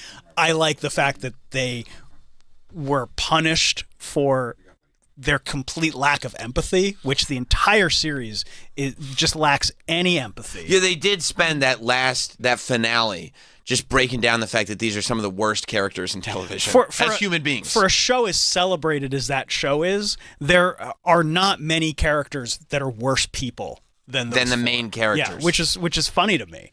That this was like must-see TV, and it's like, no, these are all pieces of shit. Right. Well, that's what made the show refreshing. Yeah. Right. Because it didn't have these forced, sentimental, we have to tie this up moments. Right. No, I mean, Larry David's whole mantra was no hugs, no learning. You know? Right. And if anything, the people that you sympathize or empathize with were like the victims that would pop on for an episode. Yeah. Like, except you knew in your heart that you were one of these bad people. So maybe they didn't put it all together perfectly for the last episode.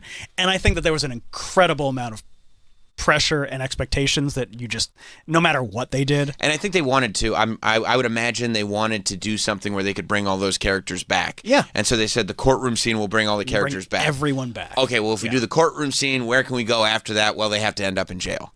Right? You know? So I'm much more lenient on the series finale because they got to bring this guy back with the finger. Ba. Yeah, I don't mind everything that they were trying to say about the show and about the people that were in the show. I think it was good. I can't do it. I can't do that one. I can do the Sopranos one now. I can't get behind the Seinfeld one. But I understand. Yeah. I understand, you understand what they're doing. doing. Yeah. It's not, I'm not sitting there going like they phoned it in. They did not phone it in. I think it was a swing and a miss, but it was a swing. And I appreciate the swing. Because there are shows that like won't even swing at the end. No. They're just like, let's be so careful. Right. To and then it's soulless. And then it's soulless. Yeah. I think the Breaking Bad finale is amazing.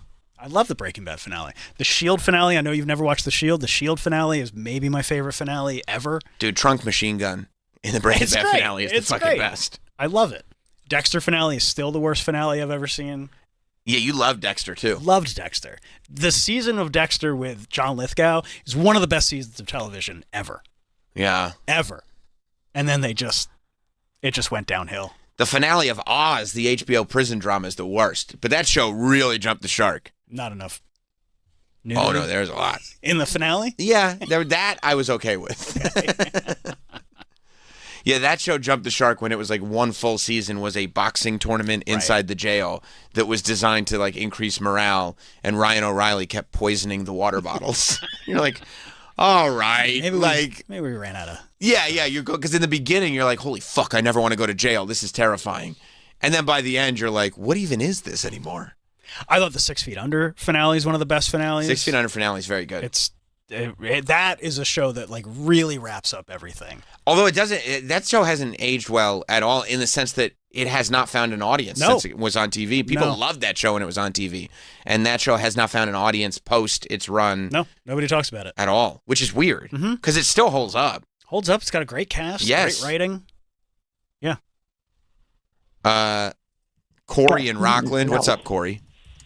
Hey, all right, so just two quick things. One, if you ever saw how Curb Your Enthusiasm ended, they did the whole trial thing with Larry David, and they brought back all the people. And at the end, he goes, "This is how we should do the finale," which was hilarious. he really did say that. And what I was going to say is, if you remember George Lucas, people wanted to kill him after those first 3 Star Wars prequels. Well, I think people want Jar Jar Banks. Jar Jar Banks. Thank you. Thank you, Corey. People did want to murder George Lucas after episode 1. I think there was they at least wanted to assault him after the re-releases and the cuteness that he put in. You know? I mean, they still haven't. But they have not forgiven him for episode. I mean, and that's true. People are mad at George. People are very mad at George Lucas for the prequels, and they're very mad at JJ for the final 3 as well. It's not JJ's fault. You don't think so? No. What? No, it's Disney and Kathleen Kennedy's fault. Because they wouldn't just hire one person to do all 3? I can't imagine how they ever thought that would pay off. Like JJ going, I'm only going to do 1. They should have been like, oh, okay, you're not the guy. For them to be like, here's a great idea. We're releasing 3 new Star Wars movies, and 3 different people are going to write and direct them. That's set up to fail. It's asinine. Right, because it should be one story the way Star Wars was one story told over 3 movies. Yeah, you've got especially one if you guy, know you're doing 3. One voice. Right. You know? Yeah. You know, that's true. Yeah. No. I don't blame JJ for that at all. And also they were seeing those movies come out.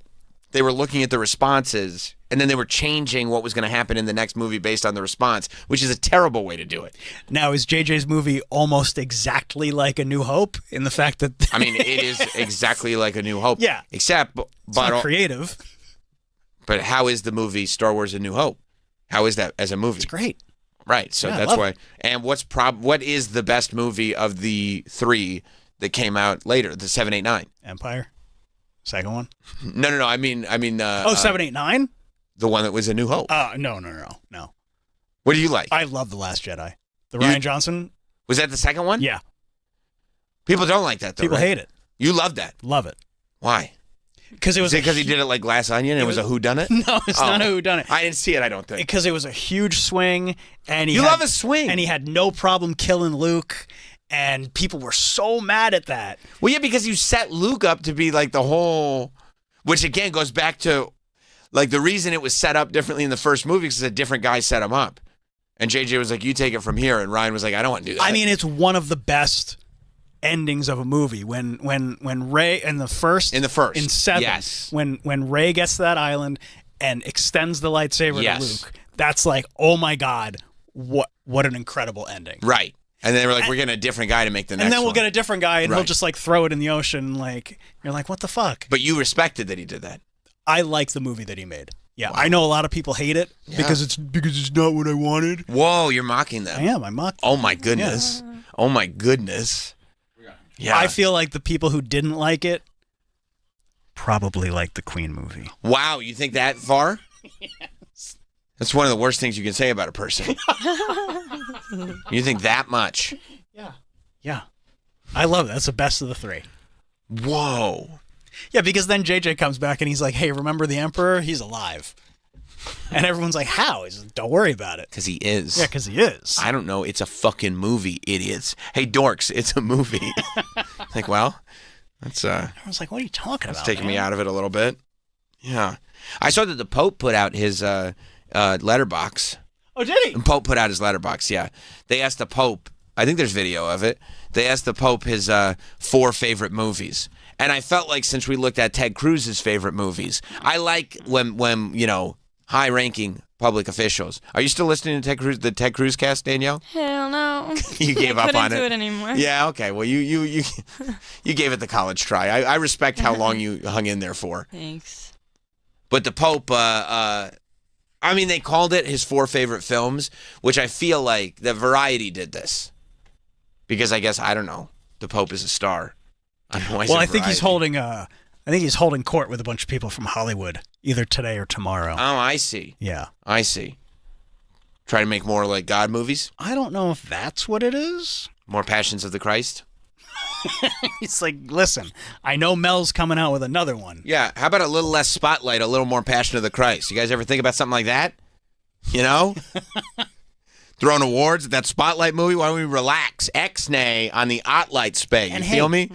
Enough about 8 Men Out. How about a positive White Sox movie? That's right. Maybe that's what it was. Maybe that. How come you never do anything good? Everybody talks about this 8 Men Out and John Cusack. Nobody ever brings up all the good things the White Sox have done. Yeah, 8 Men Out wasn't on his list, huh? No. I don't want to spoil it, but that was not on his That's list. too bad. I All gotta right. follow the Pope on Letterboxd. Yeah, you got to get on Letterboxd. The Pope's on there all the time. He Wonder if sees he's seen everything. Weapons. He sees every. I bet he has. He probably loved that movie, Weapons. You think you saw one battle after another? If you haven't seen one battle after another, I don't know what you're doing. I mean, maybe leading like the largest religion in the world. Which one? Catholicism. Is it that big? I think it's big. Congrats to them. I think that's shout out to them, by the way, for getting that done. But comes out on digital. Well, yeah, it's on digital. So if the Pope wants to watch it on digital, that's fine. I don't mind that. I mean, it's 70 millimeters the way to watch it. But if you can, it's not in theater anymore. Well, he missed it, you know. And somebody should have driven the Pope Mobile over to the local IMAX near the Vatican. Are you gonna buy it? I'm gonna buy it on physical. Yeah. I think I'm gonna buy it on digital this weekend. And Steelbook doesn't come out till April. I think it's probably already sold out. I don't know. This pre-order Steelbook. But like, physical comes out in January. Yeah. But then Steelbook with extras comes out in April. Well, I'm gonna get the physical in January, and then maybe I'll also upgrade to the Steelbook when it comes out. Okay. Well, we're not all, swimming in money. Yeah, that's right. I could spend upwards of $60 over the course of 4 months That's what on I'll physical end up doing media. with digital.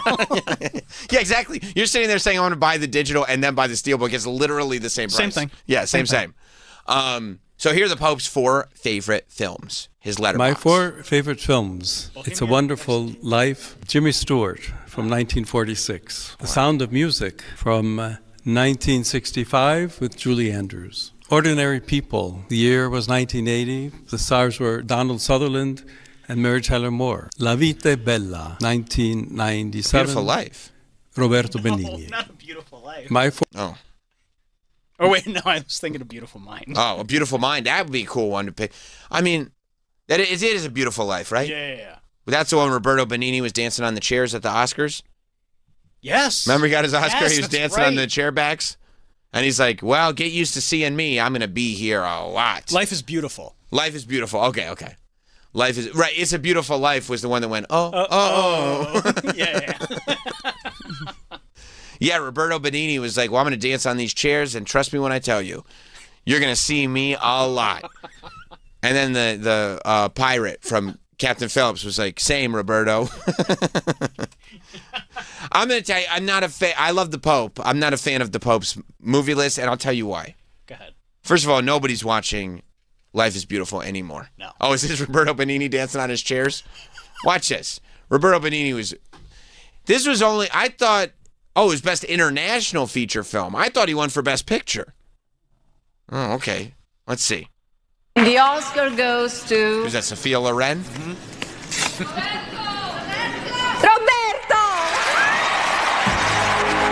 There he goes. Get down. Get down. Get down. Get off the chairs.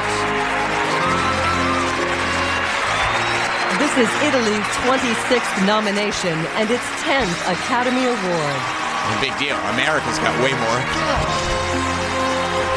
Imagine he had dog shit on his shoe. The guy sitting in front of him is like, what's this on my shoulder? Oh, what's that smell? All right, you can hit pause. Relax. This moment is, everybody's like, oh, I can't believe this moment. Well, you, guess what? When Goonies won the award as an adult. You know Data?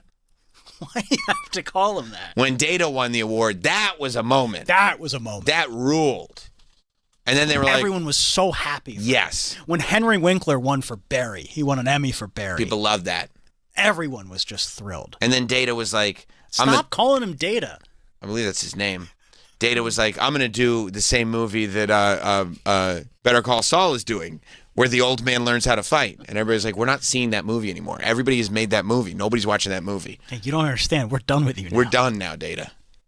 We love you, but we're done. We love you. We've seen the movie. We saw Goonies. We got it. We did it. This is the last chapter. You know how you know he never did anything after this? Of significance? Roberto Benigni? Yeah. Who? Because his Wikipedia Wow. says life is beautiful, and then beyond life is beautiful. Oh. That doesn't even feel like a sequel. That feels like an extended version. No, that's just his career since. Oh, like you mean that's the second paragraph? Yeah. Beyond life is beautiful. Yeah. Everything else. Everything else. All the other stuff. Yeah. I mean. So you don't like his top 4? I don't like the top 4 because. Wait, what was the fourth one? Life is beautiful. Life is beautiful. Ordinary people. Sound of Music. Sound of Music. A Beautiful Life. It's a Wonderful Life. It's a Wonderful Life. Oh, okay. First of all, putting It's a Wonderful Life and Life is Beautiful both on the list is like, hello, can we watch a movie about anything else? You think he's just saying that because he's the Pope? He just wants He's like, these are uplifting stories. These are all movies about how great life is.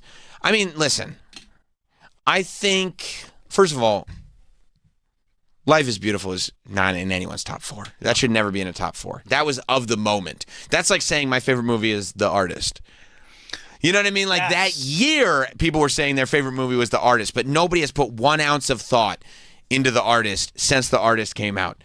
And the guy from The Artist, people go like this, isn't that the Swedish banker from Wolf of Wall Street? That's what they know him from. Because nobody has spent 1 second thinking about The Artist since the year The Artist came out. And Life is Beautiful is the exact same thing. You're completely right. It was the darling of that year. And there has been 0 seconds. You know how like on Netflix they'll rank the minutes watched for when they put out? 0 minutes has been watched on Life is Beautiful since this Oscar Awards ceremony. Since the year it came out. Since this year. What year was it, Mike? Does it say up there? He was 97, I was going to guess 97. 97? Mm-hmm. 1998 on. 0 minutes of Life is Beautiful has been watched. Not 1 minute of the film has been watched since 1998. And that includes the Pope. He has not seen that movie since 1997. You don't think he's rewatched it? No. Wow. And he's busy, to be fair. He's very busy. But, I mean, there are a couple flicks I'd love to show the Pope. To be like, this is also very good. I think... I'm fine with It's a Wonderful Life being on there. I think I mean, first of all, it's a fabulous movie. It's also very foundational. Of course. You know what I mean? It could be a movie that you grew up watching. It could be a movie that you just watch going like, okay, this is a baseline for so much other cinema. It's a very important movie. Sound of Music. It's like people love Sound of Music, man. I know, but come on. People love that movie. It's a little much at this point. If you're gonna pick a Julie Andrews, throw Mary Poppins on there. Oh, you're not gonna get a Tuppence a bag. You know what I mean? She's not singing about Tuppence once in this Sound of Music. Not one goddamn Tuppence was spent on Sound of Music. So I don't love. It's okay. I don't mind that he likes Sound of Music, but I don't mind. I will even allow him to keep Ordinary People because that is of the time. He's a little older. You know what I mean? And the fact that maybe he saw it growing up or whatever, or that's fine. And it's got a Sutherland in it. It's got a Sutherland, and it's got the Sutherland that can fart on command, or God rest his soul, could fart on command. So I would keep it's in the Pope's top 4. I would allow him to keep It's a Wonderful Life and Ordinary People, but then also add in a little variety. Like, you know what should be in there? Because I know the Pope like that. You know what should be in? What? Bull Durham. If he just, it's some baseball movie, and like you know what I mean, like a baseball, and it's not going to be Field of Dreams because Field of Dreams deals with Shoeless Joe Jackson, right? And the Black Sox, right? He doesn't like that. No, it's not going to be Rookie of the Year. It's not going to be Rookie of the Year. You don't think it's going to be Rookie of the Year? No, because he hates when Daniel Stern gets stuck in the cage. The pitching coach gets stuck in the cage. He can't even see the pitcher do his thing. I feel like it would be The Natural. I'd be fine with The Natural, too. I feel like the Bull Durham or The Natural, those are also both movies that, like, real baseball fans and people that love baseball movies, that's a good one to mention. Oh, The Natural's great. The Natural is great. Robert Redford, right? Yeah. Yes. Yeah. So I'm okay with The Natural. We'll put The Natural. I like The Natural better than Bull Durham, as a matter of fact. I do too. Natural. Yes. By the way, making the Pope's top 4 is one of my favorite things we've ever done. So you got to have a baseball movie. So we have there. The Natural? Yeah, this is the Pope's actual top 4. I'm letting him keep It's a Wonderful Life. Okay. It's a holiday classic. Yeah, I don't mind that. I'm letting him keep Ordinary People because For the Time is a masterpiece. For the Time. Yes. I don't think, like, it's not one of those movies you could watch now and go like, oh, it's still a masterpiece. No, and I wouldn't tell my kid like, oh, like you need to watch this movie right for this time. But it was a masterpiece of the time. The Natural, because he loves baseball and that's a great baseball movie. And I know he's seen it. Of course he's seen it. And what would be the 4th movie for the Pope who loves baseball? Spice World? I mean, Spice World was good but not great is the only thing. Fair. You know what I mean? That's the only reason. It was a great vehicle and pushed the Spice Girls forward for sure. You know, I would say Crossroads did the same for Britney, but good but not great is where I would put it. Sure. Also, Pope was a little older at that point, so he wouldn't have related to the, while not a girl, not yet a woman, theme of the film. And he probably didn't see From Justin to Kelly. I don't think he saw that. No, I don't think he saw that. And the reason I think that is because no one did. But I think it has to be a classic. It has to be universally loved. You know what I mean? Because he's the Pope. And he's for the people. So then what about Mary Poppins? No. You just think everybody loves Mary Poppins because you're a Disney cuck. Well, I was just trying to... And that's not an insulting thing to say. Oh, no disrespect? No, of course not. No disrespect. I was just saying... By the way, all due respect. Thank you. Of course. Because you took off Sound of Music. So right. I was just... You're looking for another Julie Andrews? Yeah, vehicle. I don't know if I'm going to put a Julie Andrews picture on there. And I love Dick Van Dyke. Dick Van Dyke's great. Do you think a comedy? I mean, it would be great if he just was like, by the way, also a dodgeball. You know, if he just hit you with a dodgeball, he'd be so goated. Basketball? Oh, I mean, if he was just like, see, dodgeball is like, but it's not gonna be dodgeball. The final in the top 4, it should probably be something that was, you know, you might say The Godfather. I could see him saying The Godfather. Because he would say The Godfather because it's like, it's not the most Pope thing to say, but also it's okay for the Pope to say that. It's safe because it's probably the greatest movie of all time. Better than Citizen Kane, by the way. Yeah. But even though that Rosebud reveal was fucked me up. No, it was a good reveal. Good reveal. Spoiler alert. Yeah, wait till you see. But yeah, I think, but it also has just enough like. How old is the Pope? Edge. The Godfather does that. You're like, if you know, you know. Yeah, I'm giving him The Godfather. So that's the Pope's should be his actual top 4. He's 70. Yeah, oh yeah. 70-year-olds love The Godfather. Yes. And where does he live? In the Vatican. Which is where? Rome. Which is where? Across the pond. What country? Italy. What do Italians love? Pizza. And? Mafia. And mafia. Godfather was Italian. See? And Christopher Columbus. They do love Christopher Columbus. Is there a good Mike, is there any good Christopher Columbus movies? They've really tried to erase that from history, haven't they? They have. I feel he was best portrayed by The Sopranos. I think so too. That better not be Columbus. Well, Artie just wanted to make sure. Yeah, Artie always was a double checker. Yeah, I'm going to go The Godfather, The Natural, because you don't want to go cutesy either. Like you don't want to go too Pope. What about Ferris Bueller? That was in Chicago. Ferris Bueller's amazing. Ferris Bueller might be the greatest Chicago movie of all time. Interesting. Better than The Untouchables, because that's about the Chicago mob. It is. Super Agent Tony Burton suggests the George Burns film, Oh God.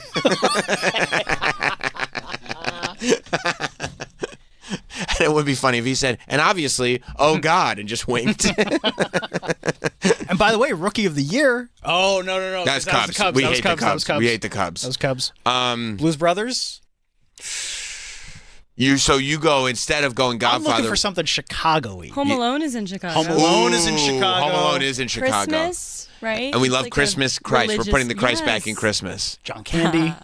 John Candy. We love, John Candy's Canadian. I'm just saying, who doesn't love John Candy? He's great. He's great. And it turns out, I watched this whole documentary. You know what it turns out? He was a nice guy. That was a really good documentary. Yeah, I didn't watch the whole thing. He's so good. Yeah, but it was just like, I know. I could tell he was a nice guy. I know he's a nice guy. It's such a sad story. You know how else he was a nice guy? I know he was a nice guy. Uncle Buck? Uncle Buck's really good, but it's too obscure. Okay, so Uncle Buck is too obscure? For the Pope. For the Pope? For the Pope. It's got to be too relatable. You don't have to repeat everything I say.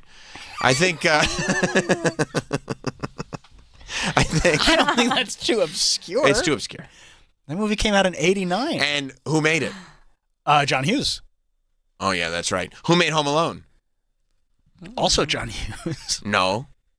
Home Alone is a John Hughes movie. I believe it was made by the one and only Macaulay Culkin. Chris Columbus. Hey. Oh, Chris Columbus did. Why did I think He directed it. And he did the other movie too, didn't he? Oh wait. What else? What was the other movie that I asked right before? Oh, John Hughes produced Home Alone. I'm sorry. Okay. But yeah, that was a Chris Columbus. And he vehicle. wrote it. He wrote. Of course, I knew it. Yeah. But he directed it. Yeah. But Chris Columbus did direct it. Saying. That's Christopher Columbus. I'm picking up my pen. See? Are we writing it down? No. Can't do Home Alone. Godfather? Oh. We can take Godfather off. I'm not keeping Godfather. It's got to be a Chicago movie. Yeah. It's got to be a Chicago movie. So Home Alone is on the list. Ferris Bueller's on the list. The Untouchables. Blues Brothers. Oh, you know what movie is set in Chicago? What movie? One of my favorite movies. Uh-huh. High Fidelity. Ooh, is that set in Chicago? Yeah. Write it down so we remember it. High Fidelity is great. I don't know if it's a full-on Chicago movie, but it is an incredible movie. I bet the Pope started listening to the Beta Band after that movie came out. I'll bet he did too. Libby in Oregon? Oh, we don't have time. Okay, so I'm listening to you guys. Ferris Bueller, good one, whoever you said that. But what about Planes, Trains, and Automobiles? Yeah, put that down. That's a good one. That's a really good one. Put that down as a possibility.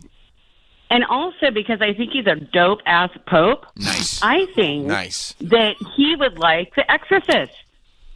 A little bit of fun.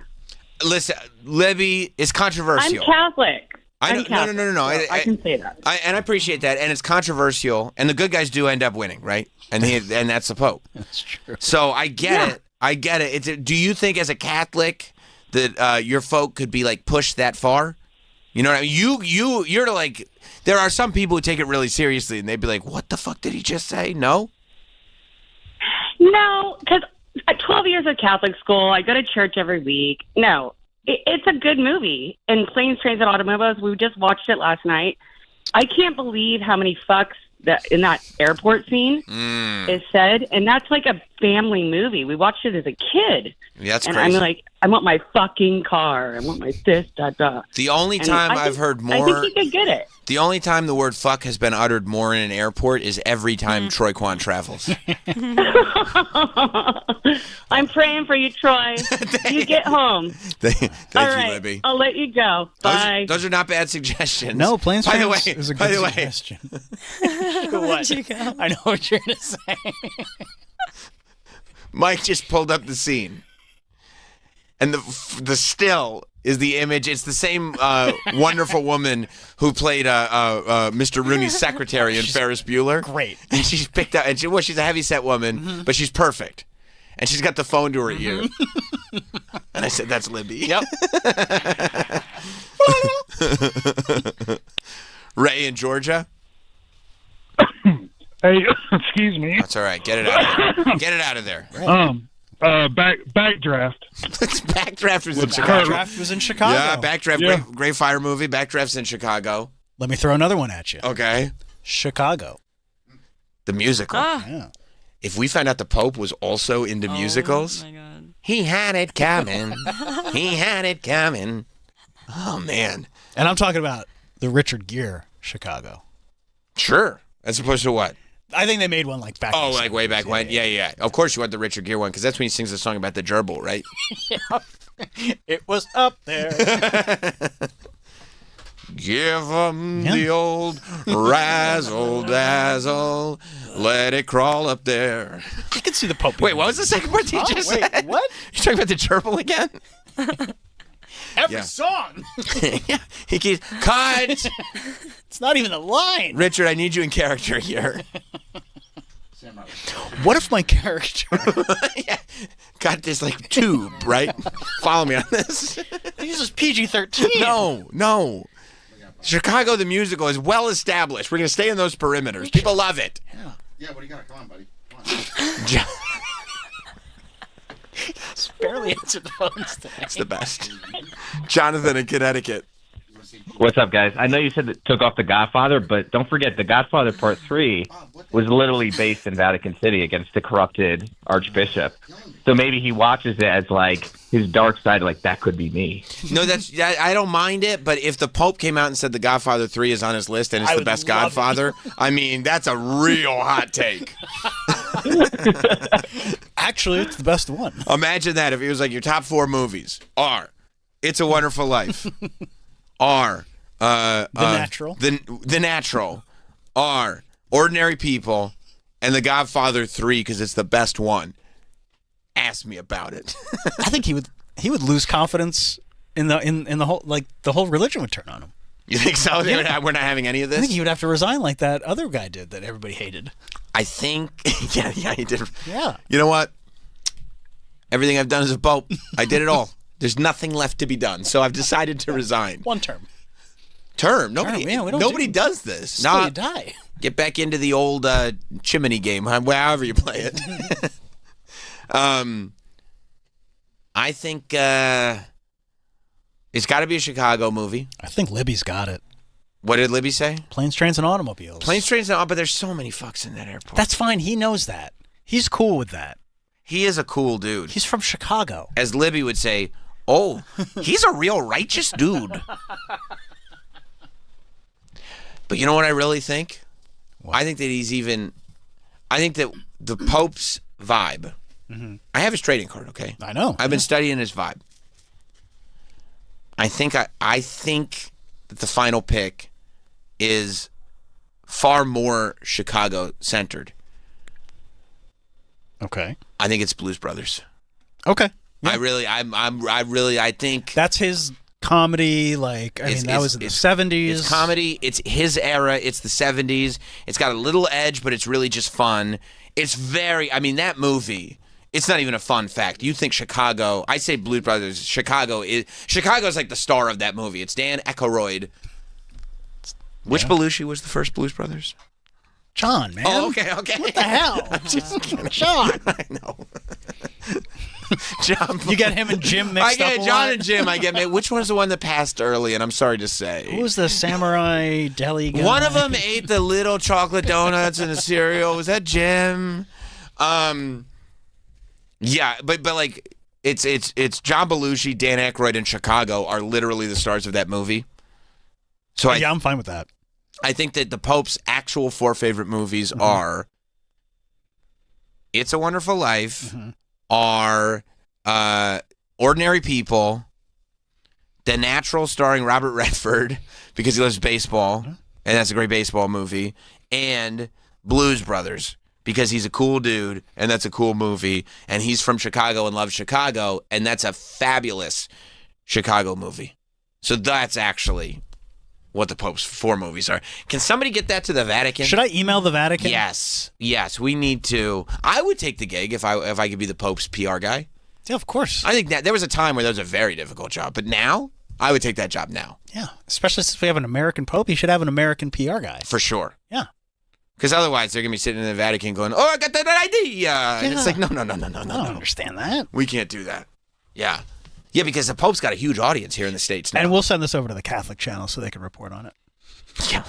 Can we put this in Stallcast this month?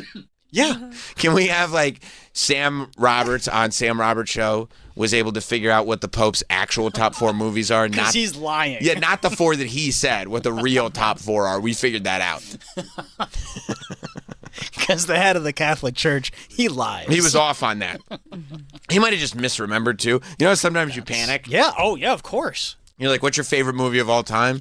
And you just say the last movie that you saw. Gabby's Dollhouse. What? I don't know. I don't know. No, it was. But then you have to double back. No, it's just Kristen Wiig's really good. Do you think he's going to see The Carpenter? Or The Carpenter's Son? What's The Carpenter's Son? That's the Nicolas Cage movie that's coming out. Wait, what's The Carpenter's Son? You don't know about this? I don't know if I know about this. Maybe I know about this. This is a horror movie. This is a Jesus-centered horror movie starring Nicolas Cage. You can check that one out, Troy? Probably not. Probably not. Okay, you can just skip that one. All right. All right. The review that I read yesterday says it's so bad it's almost good. That is... Okay, maybe I will. Yeah. And that is right up my alley. Oh, I thought you knew about this. I don't think I knew about it's in theaters November 14th. Yeah. That's this weekend. It's Nicolas Cage and FKA Twigs. I love FKA Twigs. I thought that I was going to see Begonias this weekend finally, but maybe I'll have to see The Carpenter's Son. This is getting such bad reviews.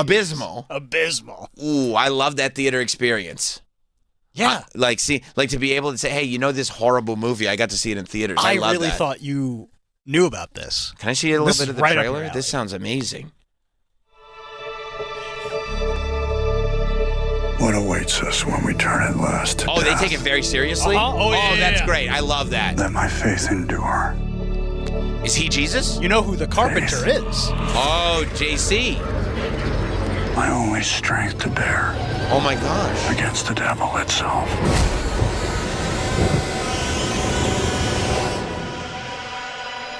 Nicolas Cage playing Jesus? That rules. For years we live in hiding, Like Bane.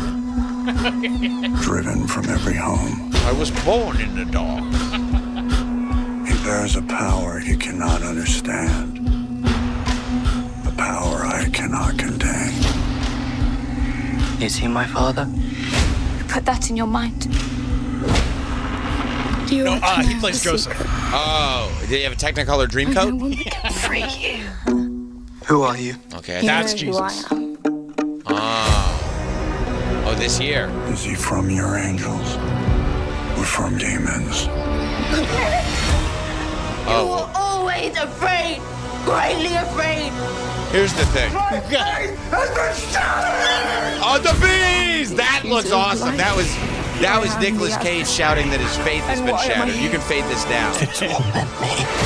I mean, the thing is, this movie looks like it could be a massive strikeout. You know what I mean? Like, this is the type of movie that looks like it was made with no kitsch whatsoever. Mm-hmm. So, no Taylor kitsch, no kitsch. Oh. Yeah. So, like, the fact that it's like there is no sort of tongue-in-cheek, we're not taking ourselves seriously. Like, this looks like they took themselves very seriously, which makes me really, if they swung this hard and struck out to the point where they hit themselves in the back with the baseball bat, I got to see it. I'm not going to be able to say this with a straight face. Say it with a straight face. Just hit me straight.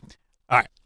This is the Hollywood Reporter. Be serious. The Carpenter's Son review. Right. Nicolas Cage and FKA Twigs headline a biblical horror film so bad it's almost good. Oh, okay. A teenage Jesus. Teengus? Is this Teengus? The movie? A teenage Jesus is tempted by Satan. Oh, I know. Somebody's going to be furious about the fact that they made this movie. I didn't know that they did a film adaptation of Teengus right out from under Uncle Baby Billy Bobby's nose. Teengus? Why wouldn't they call this Teengus then? Why not just Teen Jesus? No, you would go, no, it's Changes. Oh, well, what church funded this? I think it was the Gemstone. Was this funded by the Gemstone Church? Changes. It's a supernatural thriller. Oh. Changes. Changes. Wow, I want to see it. I didn't realize Changes was getting its own movie. That's sick. Okay, so it's probably... Yeah, but he's going to have to do the singing. Sure. I bet there's just a bunch of people that are upset about Uncle Baby Billy. You think that's why it's getting such negative reviews? Because they're just sticking up for Uncle Baby Billy? I think so. Yeah. I think so. I'll take a look. Well, we're going to get out of here. We're going to have a lot to discuss tomorrow, so make sure that you are here tomorrow. If you missed any of today, check it out on the app. Shout out to the Pope. Congrats on the 4 movies, and we'll see you tomorrow.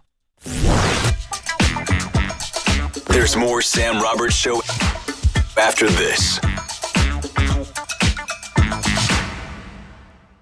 Viva Radio Andy, baby! Hey, it's Andy Cohen. Don't miss Radio Andy's BravoCon coverage live with a full-on Bravo blowout with Jeff Lewis, Reality Check, Julia Cunningham, and the Smith Sisters, all broadcasting straight from the Strip. Glitz, gossip, and Radio Andy? What happens in Vegas doesn't always stay there. It's wall-to-wall coverage of BravoCon happening now. Only on Radio Andy, Sirius XM 102. Or listen on the SiriusXM app. The biggest game of the season, right here, right now. Starts Saturday strong. It's Big Noon Saturday on Fox. And here we go. It all starts at 10 Eastern with Big Noon Kickoff, live with an epic pregame. The crowd, the atmosphere, this is what makes it special. Then it's America's #1 game. What a hit. The best pregame, the best announcers, the biggest games. Down the sideline, touchdown. It's Big Noon Saturday, noon Eastern on Fox. Is it just me, or has watching TV gotten way more complicated than it used to be? There are like a million different services, lots of stuff you want to watch, but can never find. And don't even get me started on the bills. Well, thankfully, there's Philo, a better way to TV. For as low as $33 a month, I get the channels I love. MTV, BET, Food Network, you name it. Plus, everything that AMC Plus has to offer. And guess what? They've added access to HBO Max Basic with ads plan and Discovery Plus, so I can enjoy all the best TV with one subscription. The best part? There are no contracts, no surprise fees, just one low price. And their DVR is awesome too. I can save everything I love on Philo for up to a year and skip the ads when I rewatch them. A total game changer. I signed up directly at Philo.tv, that's PHILO.tv, so I could lock in the best price around. Philo's the easiest decision I've ever made. Now, the hard one is trying to decide what to binge next. For more than 75 years, University of Maryland Global Campus has given you the opportunity to build your next success. Choose from more than 135 degree and certificate programs in career-relevant fields like business, healthcare, data analytics, cybersecurity, and more. Plus, we offer 100% online and hybrid courses, personalized advising, and lifetime career services. Learn more at umgc.edu. Certified to operate in Virginia by Chev. Imagine the joy of unwrapping a beautifully packaged selection of prime steaks. Give the gift that sizzles this holiday season with mouth-watering steaks from The Lynn Shop. We've got the perfect present for every meat lover on your list, from an array of aged USDA prime steaks, roasts, seafood, and more. The Lynn Shop is an extension of Meats by Lynn's, which started as a small family-owned butcher shop and is now the premier meat purveyor, providing their world-renowned Black Angus beef to the finest steakhouses. Give your loved ones, friends, and colleagues a gift that is sure to fill their stomach and their heart.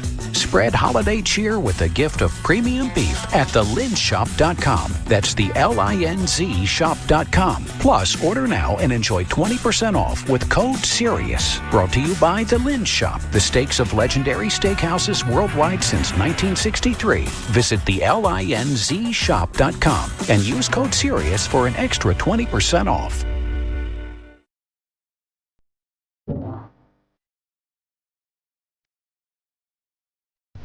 Oh, these other jewelers got a problem, but that's not our problem. Their problem is they hate Steven Singer, but guess what? You'd probably hate him too if you were another jeweler because of the competition. He makes it so easy for all of us. He makes it a no-brainer. If you need anything in the jewelry world, Steven Singer is your guy. Wait till I tell you about these diamond studs he's got right now. They're available from a 1/4 carat all the way up to 10 carats in total weight. And they're all at the same perfect price as last year. And the same incredible value as the cost of diamonds and gold all continue to go up. Steven Singer says, no. We're not playing those pricing games that other people do. We're going to give it to you, and we're going to keep that value that you expect from Steven Singer. You never have to worry about anything. He's got an unbeatable full value lifetime trade-in. You know your diamonds are always worth what you paid with this trade-in guarantee. All backed by the best guarantee in the jewelry business, a full 100-day, 100%, no-hassle, money-back guarantee, plus fast and free shipping. Experience the difference at Steven Singer Jewelers. Online at IHateStevenSinger.com. That's IHateStevenSinger.com. The Bonfire with Big J. Okerson and Robert Kelly. I always say the lady who ran the Broad Ripple, what was that comedy club called out there? Broad Ripple? No, it's Indianapolis. I forget the name of it. Ripple? You tour, Bobby. You've never been to Crackers Comedy Club? How do you not remember food? It's like if they named the club Pizza and Fries. The Bonfire, weeknights at 5 p.m. Eastern on Faction Talk or anytime on the Sirius